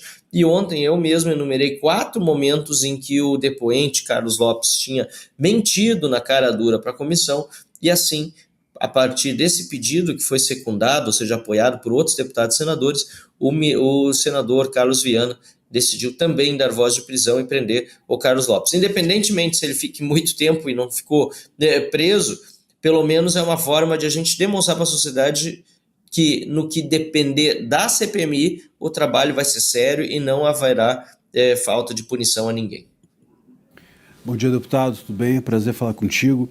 Olha, até pegando o gancho dessa pergunta da Paula sobre a questão de depoentes que vão lá e não falam, né, ou que têm habeas corpus que permitem que eles não falem, eu tenho usado muito até a sua inquirição contra, em relação ao Nelson Williams, o advogado, como exemplo de como isso pode ser contornado. Porque ele foi lá para não falar e você falou por ele, né? Com fatos, com pesquisa, com perguntas muito precisas, demonstrando a relação dele com um sócio que ele dizia não conhecer ou preferiu não responder, e um sócio que tinha a ver com, tinha sido preso, salvo engano, por lavar dinheiro e etc. Quer dizer, é também um trabalho, eu queria um pouco que o senhor desenvolvesse isso, também é um trabalho estratégico por parte dos parlamentares de driblarem essas dificuldades e fazerem a sua pesquisa imperar sobre o silêncio, digamos assim, dos depoentes. Queria um pouco que o senhor dissesse sobre esse trabalho que me parece muito estratégico de sua parte, sobretudo nessa condução em relação ao Nelson Williams, e nessa esteira também perguntar, o senhor fez uma pergunta, se ele tinha ou conhecia se havia alguma relação entre ele e o Zé Dirceu, e eu pergunto ao senhor se o senhor descobriu qual é a relação dele com o Zé Dirceu depois disso. Olha, Marcília, se tem de fato, ou melhor, até que ponto essa relação ela importou para o sucesso, entre aspas, dele, a gente não sabe ainda. Mas a expressão dele no momento em que foi perguntado sobre José Dirceu e o fato de que já nas perguntas do relator, que é o primeiro a fazer a inquirição, ele ter decidido se silenciar a partir do momento em que José Dirceu foi citado, demonstra que tem alguma coisa ali. E eu acho que essa é a beleza desse formato da CPI, né? De inquirição ali, e para nós, deputados, que não temos tempo livre como relator, é ainda mais desafiador, porque nós temos só 10 minutos, e dentro desses 10 minutos de pergunta e resposta ainda corre o nosso tempo enquanto o depoente responde. Então, se o depoente tentar começar a enrolar para poder tirar o nosso tempo de pergunta, a gente precisa intervir e exigir respostas objetivas. É por isso que muitas vezes eu pergunto sim ou não, porque senão o depoente acaba tirando todo o nosso tempo e a gente não consegue chegar até o fim da história que a gente está querendo contar, porque no fundo também é uma história que a gente conta baseada no quê? Em estudos. E isso é muito importante. Quem participa de CPI precisa estudar muito cada caso. Eu nem conhecia Nelson Williams, admito, antes, talvez tenha visto em alguma rede social, alguma coisa, porque ele é famoso, mas eu confesso que não conhecia, muito menos sabia o seu grau de envolvimento criminoso de acordo com aquilo que diz a Polícia Federal nos seus relatórios. Agora, no momento em que ele foi convocado a vir, obviamente que eu passei a estudei todos os processos em que ele figurava, nesse caso do roubo dos aposentados, e eu vi uma linha muito clara ali de ação dele, junto com sócios que participaram, segundo a Polícia Federal, de uma grande lavanderia de dinheiro, do dinheiro roubado. E aí a grande pergunta é, viu, Marcília, para onde que ia esse dinheiro lá na ponta? Quem eram os chefões? Porque que essas pessoas, segundo a Polícia Federal, ficaram ricas com todo esse dinheiro, isso é inegável. Carros de luxo, adegas de vinho, relógios, joias, casas, mansões e assim por diante. Agora, essas pessoas, segundo as investigações que ainda estão em andamento, sacavam dinheiro do caixa do banco, ou tinham quem sacasse por elas e entregavam para outras pessoas. Quem eram? Tinham políticos envolvidos? Quem é que lá na ponta estava recebendo esse dinheiro? E quem permitia que toda essa roubalheira acontecesse dentro do governo Lula, sem que fosse parado, apesar do Ministério Público já ter começado a investigação junto com a CGU, junto com a DPU, desde 2023, inclusive com membros do governo dentro desses grupos de trabalho. Esses membros do governo estavam dentro do grupo de trabalho para combater a corrupção, ou para informar os corruptos do andamento das investigações para tentar evitar que elas chegassem em quem elas devem chegar. Essas perguntas ainda serão respondidas. A CPI ela vai durar até março do ano que vem, né? Então é uma CPI que tem prazo bastante estendido, tem deputados, tem senadores, e eu tenho visto um excelente resultado e muitas pessoas aplaudindo o nosso trabalho nas ruas, porque têm visto que nós não estamos para brincadeira e essa CPI, de fato, ela está apontando para o Brasil quem que roubou dos aposentados nesse momento e vai chegar também a quem são os maiores beneficiários, eu não tenho a menor dúvida disso. Saber, queremos também muitas dessas respostas de perguntas em aberto ainda. Deputado Marcília citou José Dirceu, me lembrei de Gilmar Mendes se declarando também impedido de votar no caso do Antônio Camilo Careca. A gente conversou sobre isso aqui ontem, não entendemos o motivo. Se o senhor souber de algo, pode nos contar também, por favor. Também não sabemos, está em sigilo. Pois não. Que coisa, hein? Uma bela de uma suspeita, né? Uma dúvida do porquê. Mas ontem a gente falava também aqui em Oeste com Elas, deputado, sobre o INSS agora já se aproximando de uma fila de 3 milhões de pessoas à espera de atendimento. Eram 1,5 milhões de pessoas em 2023 na espera e Lula prometeu zerar essa fila. Você disse agora há pouco que o governo Lula é bem omisso e, pelo jeito, mentiroso também, né? O senhor acredita que algum tipo de irregularidade, a princípio, ainda possa estar acontecendo no Instituto? Algum tipo de roubalheira, de desvio, que parece totalmente falido o INSS diante de todas as denúncias? E a CPMI pode ajudar a estrangular mecanismos de roubalheira também daqui para frente? A resposta é bem simples, o governo está tendo de colocar esforços em pagar as vítimas dos roubos, inclusive não tem pago tudo que é roubado. Essa é outra coisa que nós vamos passar a bater muito forte nessa tecla. Muitas pessoas estão mandando os extratos dos pagamentos feitos pelo governo Lula e muitas vezes não paga nem 10% daquilo que a pessoa viu que foi roubado. E ele está precisando se esforçar em pagar o passado, ou seja, pagar as vítimas do roubo, está se esforçando em identificar também elas, tudo isso está a trabalho e obviamente isso significa que funcionários do INSS que trabalhavam para identificar as pessoas que estavam na fila para conceder novos benefícios estão sendo desviados para esse outro trabalho, isso é simples. Esse é um dos grandes motivos do drama do aumento da fila no INSS. E nós vamos conviver com esse drama por mais tempo. Então, Lula vai ser mais uma promessa não cumprida. A gente vê que esse trabalho que está sendo feito agora pela CPMI também vai demonstrar onde é que está, quem são as vítimas desse roubo, né, os aposentados que não estão sendo pagos, e esse grande acordão que foi feito em Brasília, acordão espúrio, sem falar com as vítimas, né, só as entidades, OAB, DPU, CGU, STF, decidindo pela população brasileira, foi mais uma dessas malandragens, né, espúrias do governo Lula para tentar resolver o problema com o dinheiro de quem? Do povo, porque em vez de pegar o dinheiro do roubo, que está ali em carros, em mansões, eles estão devolvendo o dinheiro para quem foi roubado, o dinheiro dos nossos impostos, do dinheiro inclusive do INSS que deveria ir para novos benefícios. É um escândalo em todas as suas facetas. Deputado, mudando agora um pouquinho de assunto, a oposição elegeu a anistia como a principal pauta e acabou conseguindo ali uma vitória na urgência do PL da anistia. Depois nós estamos vendo aí várias articulações para transformar a anistia ampla, geral e restrita em um PL da dosimetria. O senhor poderia nos atualizar como que isso está acontecendo aí na Câmara? Já tem algum tipo de proposta ou os rumores que têm circulado? Enfim, se puder nos atualizar a respeito disso. Esse projeto é uma profunda falta de respeito a essas alturas com a oposição e com o povo brasileiro. Dosimetria não é anistia, Marina. Aliás, parabéns pelo teu trabalho em defesa da injustiça cometida contra tantos brasileiros. Tive a oportunidade de gravar com você, inclusive, recentemente.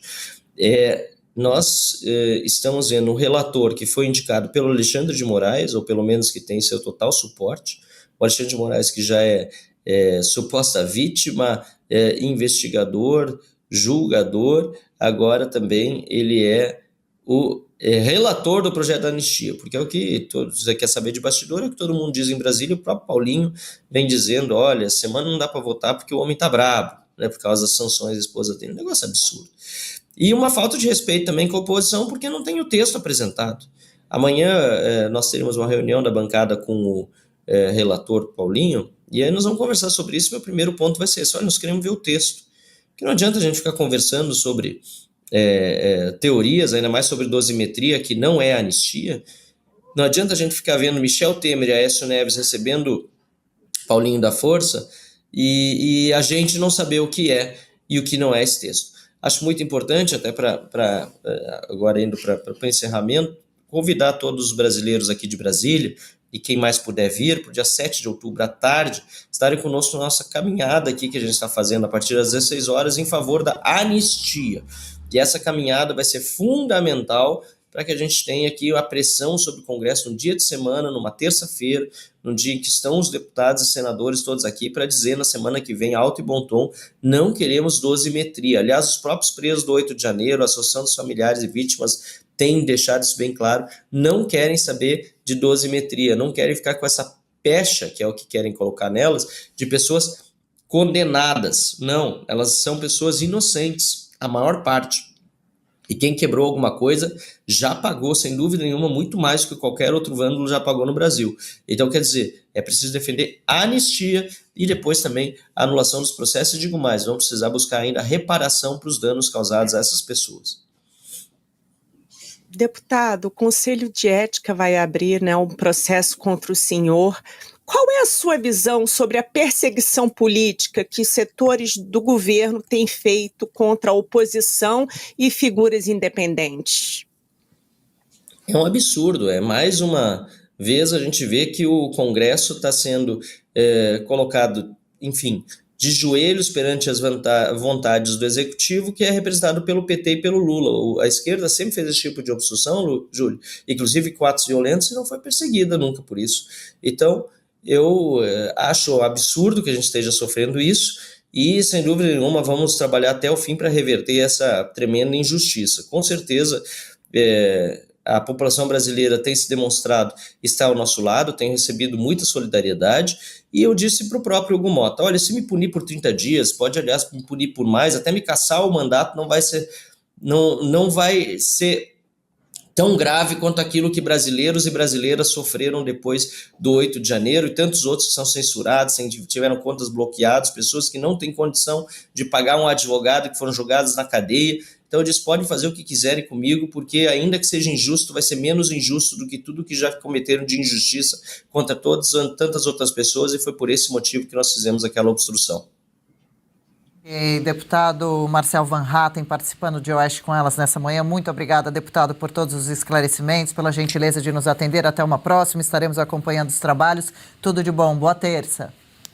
Muito obrigado, igualmente, boa terça e parabéns pelo programa. Tchau, Valeu. Tchau. Muito obrigada também. Deputado Marcel Van Hatten recebendo muitos elogios aqui no chat. Ele que é um parlamentar, né, bastante bravo, participativo, não é? Muito ativo, como o parlamentar deve ser. É um dos parlamentares que a gente vê todo dia exercendo a sua combatividade, não deixando de se posicionar, confrontando-se com os demais poderes, que é isso que um parlamentar faz, né? As pessoas acham, às vezes, que parlamentar serve para votar. Não, parlamentar serve para fazer política, né? O voto é só a ponta do iceberg. E vamos ver, né, se nessa CPMI, né, o Careca, todo mundo falando do Careca, mas o Careca, ele é uma ponte importantíssima com possíveis pessoas, até mesmo do governo, quem sabe até do primeiro escalão, a gente não sabe. Então, é necessário não apenas torcer o Careca, né, aqui no bom sentido, sim, mas fazer com que a gente descubra quais são as relações que esse Careca criou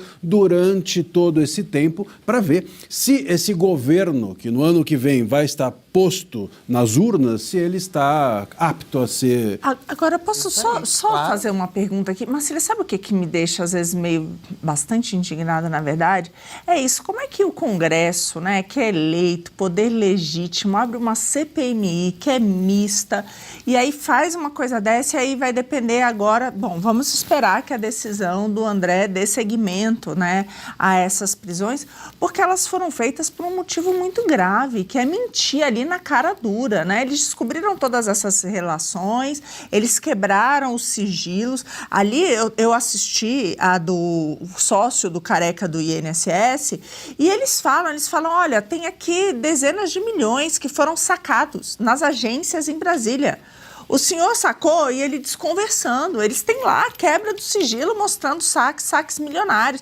Ele acabou confessando de 900 e tantos mil reais. Um saque, mala de dinheiro. Tanto que o apelido dele era carregador de mala de dinheiro. Então, assim, a gente está falando de algo que é muito grave. E a gente vê que a Polícia Federal, de alguma maneira, não estava investigando como deveria, né? A gente vê que não tem foco em ver isso. Dá um desânimo. Dá um desânimo. E aí a gente põe, às vezes, toda a nossa expectativa na CPMI, né? Ou nos resultados explicitamente da CPMI. A CPMI prendeu, a CPMI precisa isso, precisa fazer aquilo. Poxa, essas pessoas não deviam estar lá podendo ficar em silêncio. Na verdade, enfim, você não é obrigado a se autoincriminar. Você pode ficar em silêncio, inclusive, durante todo o processo, ou não só na CPMI. Você nunca pode ser obrigado a falar. Agora, o problema é como é que a CPMI, inclusive, como eu estava falando para o Van Hatten, ele próprio, nos seus estudos, sem o advogado Nelson Williams falar nada, ele conseguiu ali concluir coisas importantíssimas. Como é que a Polícia Federal, com todo o aparelho que ela possui, não consegue concluir nada? Ou a única coisa que concluiu foi, na segunda semana de investigação, dizer que o Frei Chico lá não tinha nada a ver com a história. Como é que a Polícia Federal não conclui nada? Como é que o Lupe, antes de sair, disse, eu sabia, chegou a confessar que sabia de parte do que estava acontecendo, e ainda assim o Lula o manteve no cargo, e ninguém dessas pessoas é investigada, ninguém dessas pessoas é chamada a depor. Então o problema é que a gente infelizmente, hoje está apenas e unicamente nas mãos do Congresso. Por quê? O STF tem, historicamente, todo o desejo de abafar tudo e todos. Só olhar para a Lava Jato. O que fizeram ou que desfizeram da Lava Jato. Depende. Se não for golpe de Estado. Tentativa suposta de golpe de Estado. Né? Tudo que é corrupção aí é um crime menor, né? Mas se você postou na internet alguma coisa ou fez uma live, é gravíssimo. Então, enfim, a gente tem o STF agindo até mesmo de forma corporativista em relação a isso, mesmo os ministros que discordam ali. A Polícia Federal fazendo investigações seletivas. E aí o Congresso é o único o depositário ali das nossas expectativas e esperanças. E lembrando que só foi adiante exatamente porque o Congresso pediu a quebra de sigilo.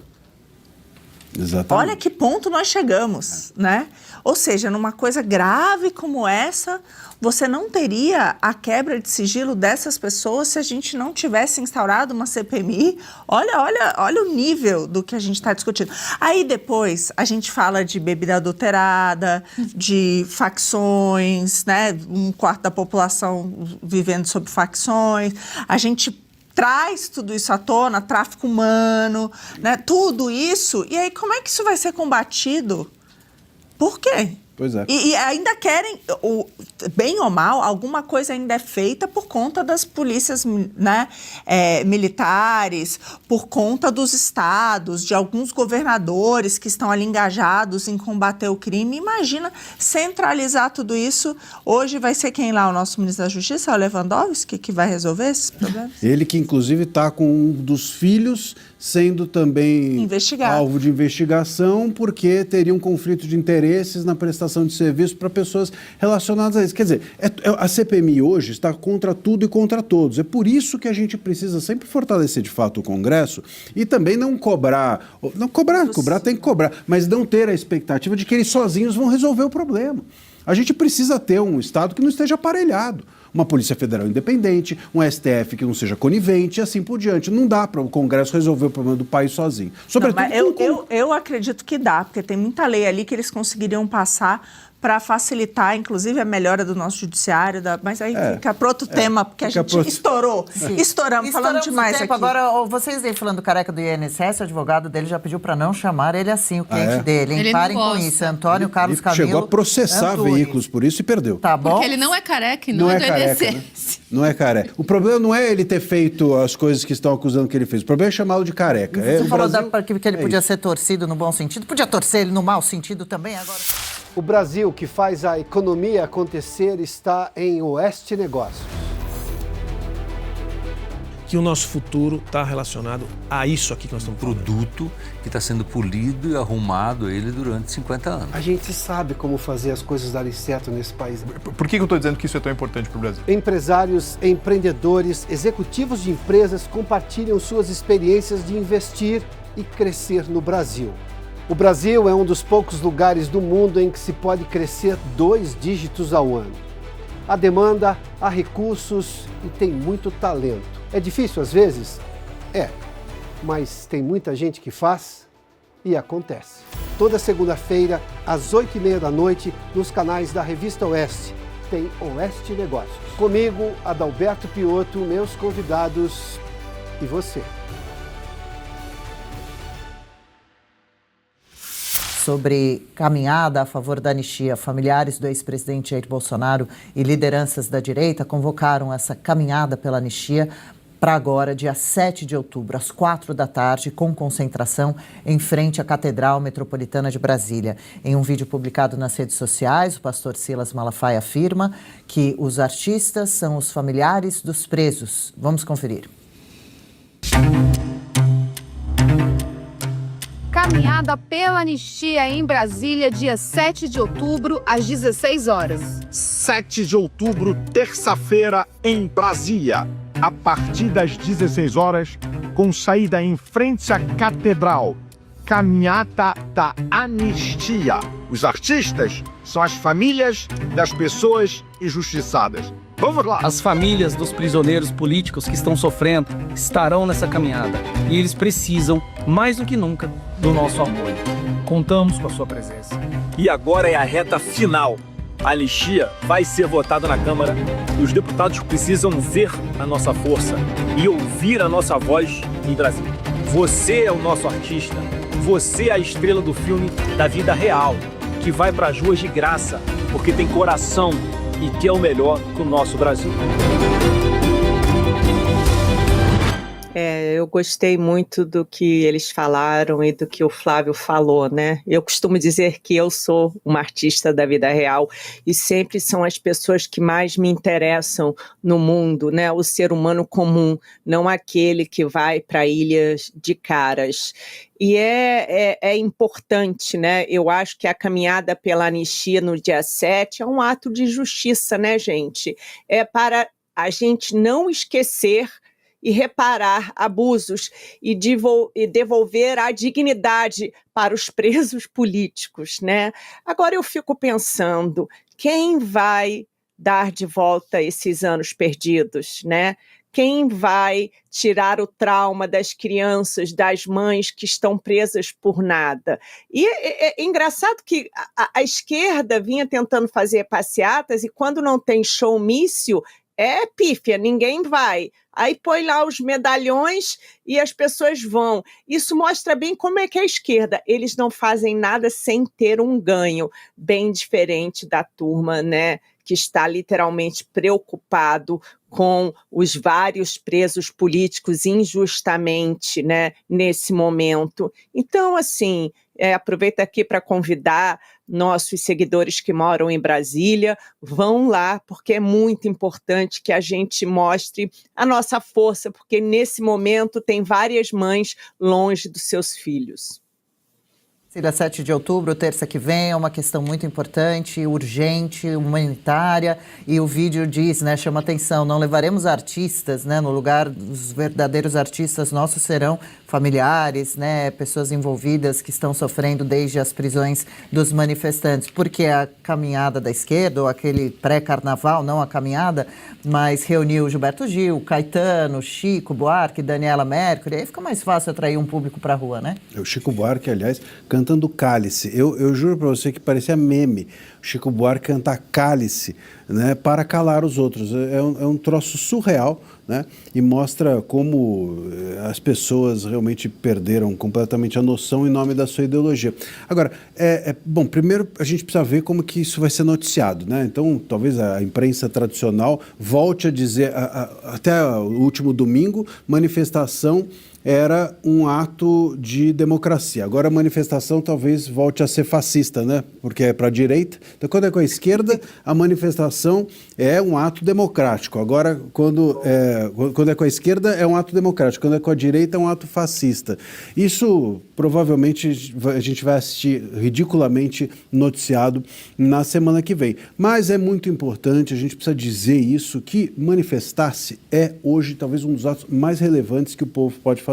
Por quê? Cobrar os parlamentares, isso já está sendo feito. Esse parlamento, ou esse congresso que aí está, eu acho que mais ou menos deu o que tinha que dar, né? A gente sabe quem é quem, a gente sabe que nós temos bons parlamentares, temos bons deputados, temos bons senadores, mas não temos uma boa Câmara, não temos um bom Senado, nem um bom Congresso, e muito menos uma capacidade de fazer com que os parlamentares bons vençam essa função de represar a vontade da maioria que está instalada na cadeira da presidência, tanto da Câmara dos Deputados, do Hugo Mota, quanto na do Senado, Alcolumbre. Então, existe uma dificuldade gigantesca hoje do Congresso dar uma resposta. Qual é a única solução que é possível para contornar isso? As ruas. As ruas hoje são responsáveis para pressionar aqueles parlamentares do centrão que só se sensibilizam pelo voto, só se sensibilizam com o risco de perder o voto. É necessário a pressão das ruas e hoje talvez essa seja a maior potência que a oposição, que a direita tem nas mãos. Com certeza. Marina, caminhada pela anistia não é caminhada pela revisão de dosimetrias. Há essa esperança ainda?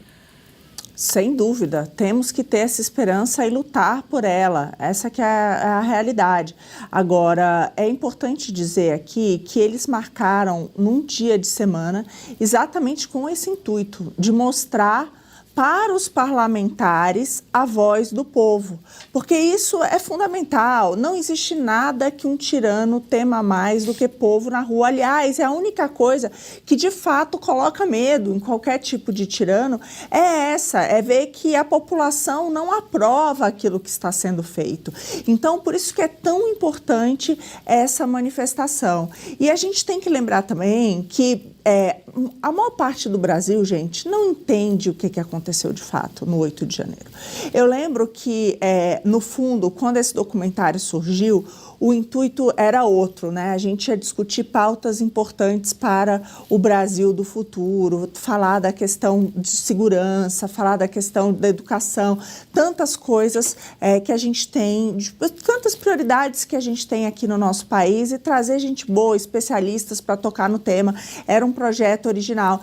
E eu me dei conta que não tem nada no Brasil que seja mais importante do que a anistia.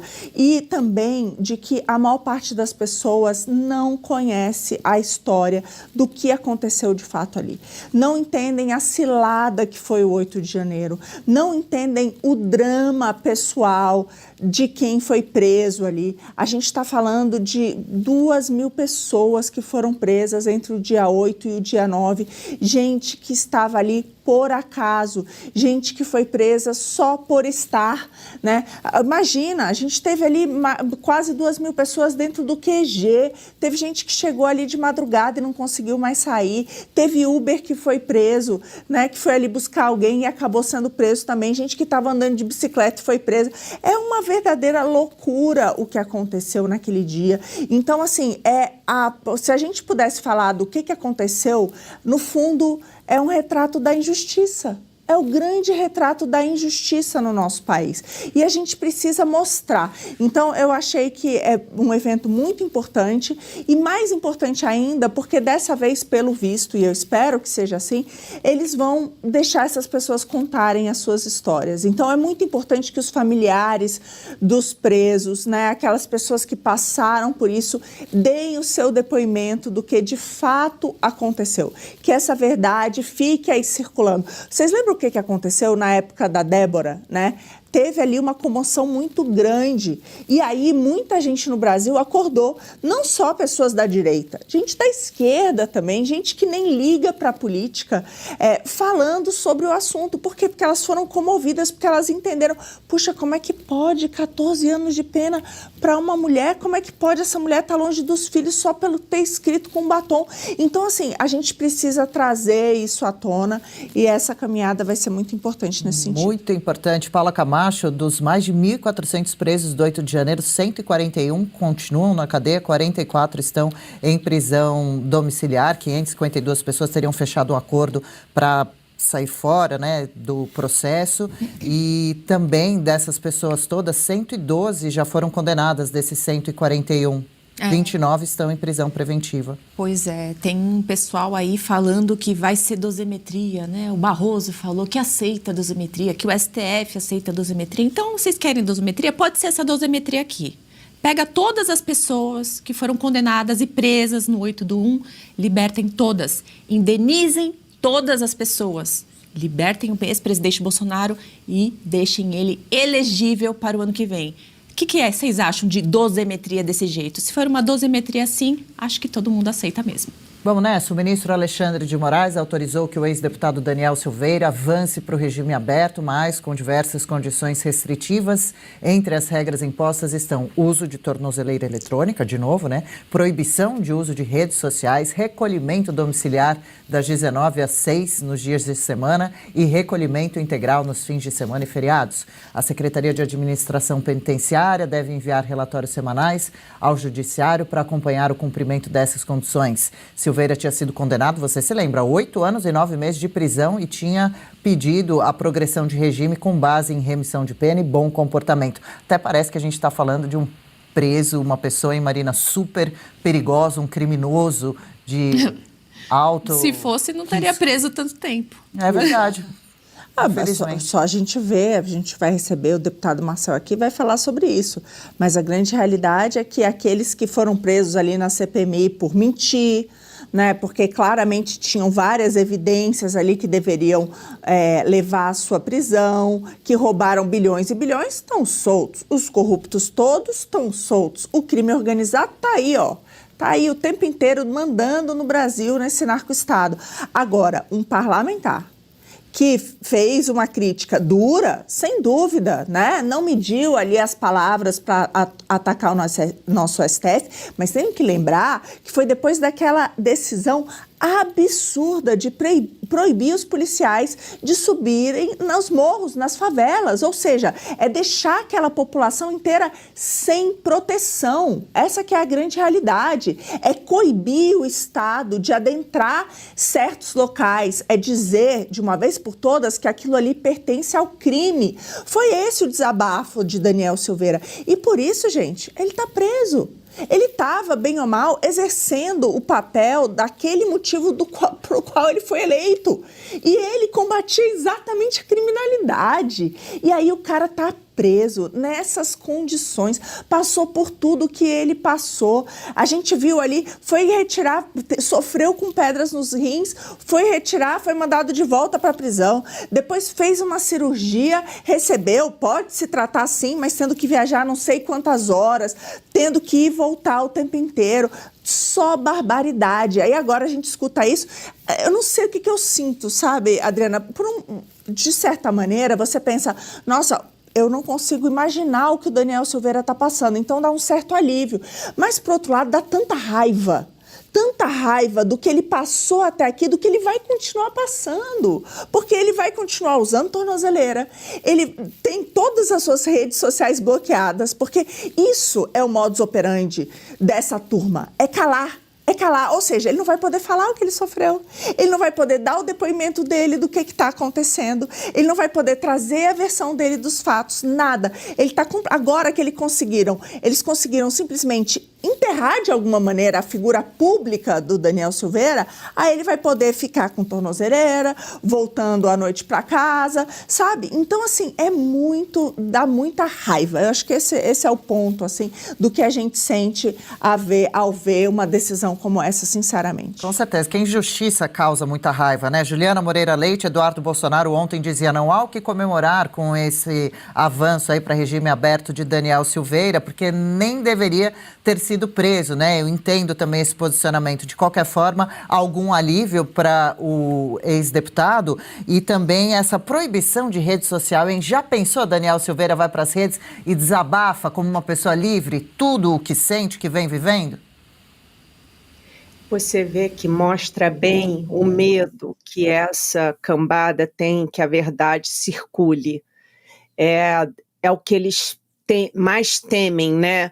Porque eles vêm fazendo essas prisões absurdas, eles vêm tentando tirar do ar figuras importantes, né, da oposição, e eles, até hoje, em 2025, eles não entenderam ainda que a democracia, né, veio para ficar através das redes sociais, no sentido da informação. Não adianta o PT e companhia dar milhões para a Globo ou para a Band e querer controlar a narrativa. Nós temos, hoje em dia, a internet que mostra todos os absurdos cometidos. E aí? É o medo que eles têm, é que ele fale. Você vê que a primeira coisa que eles vêm fazendo é tirar a internet das pessoas que eles perseguem. A Débora não pode usar a internet. Ele vai para casa, né? Realmente, não temos que comemorar, porque ele nunca deveria ter sido preso. Agora, para ele, eu imagino que seja um certo alívio, né? Mas é entre o sujo e o mal lavado. Vai para casa como bandido, não pode usar as redes sociais, e hoje em dia, as redes sociais, além de ser o maior veículo de informação verdadeira, olha, gente, porque a mídia, eu falo de experiência própria, a mídia ela é comprada, quem paga mais escreve o que quiser. E o medo que eles têm antes de tudo, porque sabe que ele não é nenhum medo para a sociedade, ele não é nenhum perigo para a sociedade. Eu queria saber se eles tiraram, por exemplo, as redes sociais do Oruan, que foi solto ontem. Não tira. Aliás, a gente vê todos... Não estou falando que o Oruan é bandido, mas eu estou falando todos os bandidos com as redes sociais, mostrando as suas armas, falando dos assaltos deles. É isso. É o maior medo dessa cambada, já que eles não podem matar a gente, né, um por um, porque se pudesse era isso que eles fariam, né? Eles já vêm tentando matar politicamente os nomes fortes. Qualquer um que desagrada o establishment, mas é literalmente matar socialmente, né? Eles querem porque querem controlar a narrativa mentirosa deles, e o maior medo é que todos esses presos políticos contem para o maior número de pessoas todos os absurdos que eles vêm sofrendo na cadeia.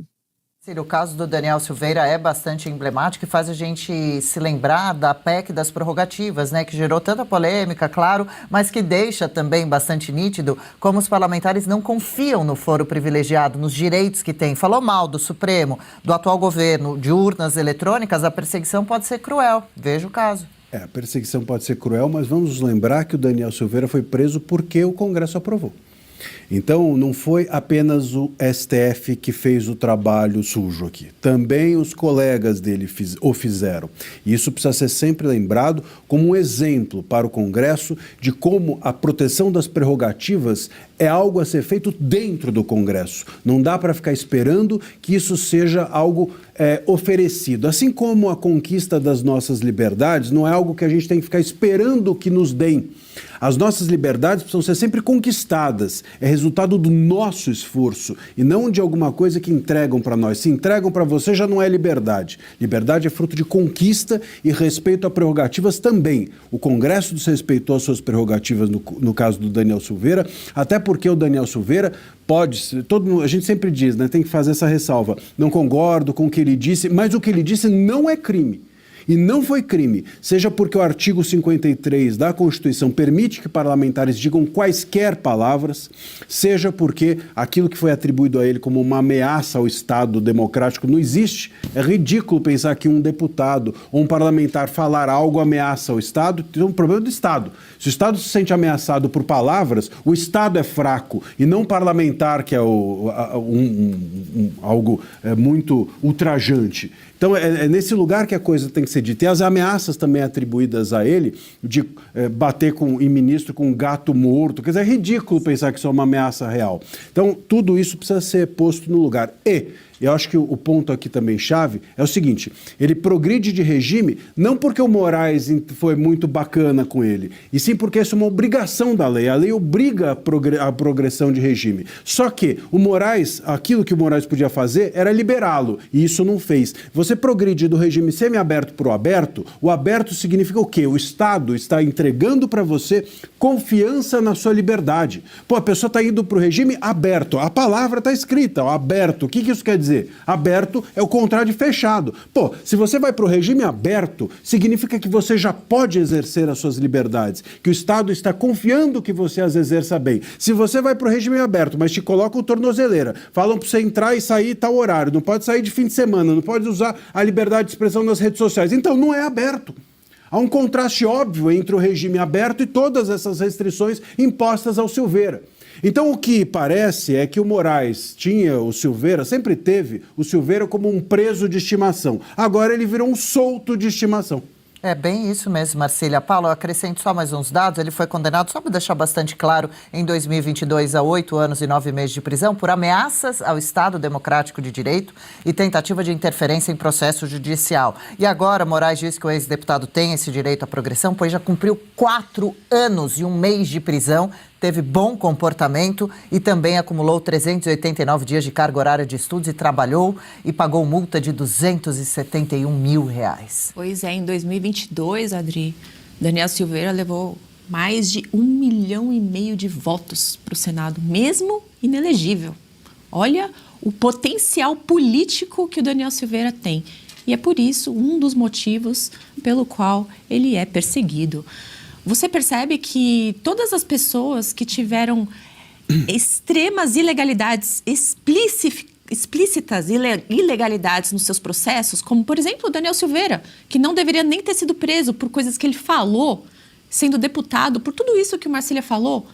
Felipe Martins, que foi preso, ficou durante 6 meses, ficou 10 dias numa solitária, por uma viagem que ele não fez e que, se mesmo tivesse feito, não estava impedido de fazer. Claras ilegalidades. Presidente Bolsonaro, que já comentamos aqui, deveria estar solto, não deveria estar mais preso, porque ele não foi processado, ele não foi denunciado, então não deveria estar preso, mas todas essas pessoas têm uma coisa em comum: elas não podem falar, elas não podem mostrar ao mundo as ilegalidades que elas estão passando. Esse é o ponto principal. E eu fico me perguntando, até quando? Será que o STF acha que vão conseguir calar essas pessoas para sempre? Elas nunca mais vão poder contar, nunca vão poder contar. Um dia, tanto Bolsonaro, quanto Felipe Martins, quanto Daniel Silveira, um dia eles vão contar o que aconteceu com eles. E o mundo vai ficar sabendo tudo que o STF fez. 11h04, agora a gente vai seguir para o nosso próximo assunto. Antes disso, Levi diz o seguinte: essa bancada está florida, apenas um espinho no meio delas. Quem será o espinho, Matheus? Serei eu? Não sei. Ô, Levi. Aproveita, espinho, e pede um like pra gente. Somos mais de 7.600 telas. Ô, Levi, para com isso. Não. Eu sou um espinho delicado. Não, dei o nosso like. Levi, eu tô vendo aqui que você ainda não deu like, Levi. Tá me chamando de espinho, mas não deu o seu like. Cadê o seu like, Levi? Dei o seu like, que isso faz com que o algoritmo entenda que o conteúdo é relevante e distribui para mais gente e nos ajuda aqui a fazer com que a nossa mensagem alcance a todo mundo. Obrigada a você que já deixou seu like, por tantas telas conectadas aqui. Essa edição especial de Oeste com Elas fica por aqui. Muito obrigada pela sua companhia e até a próxima!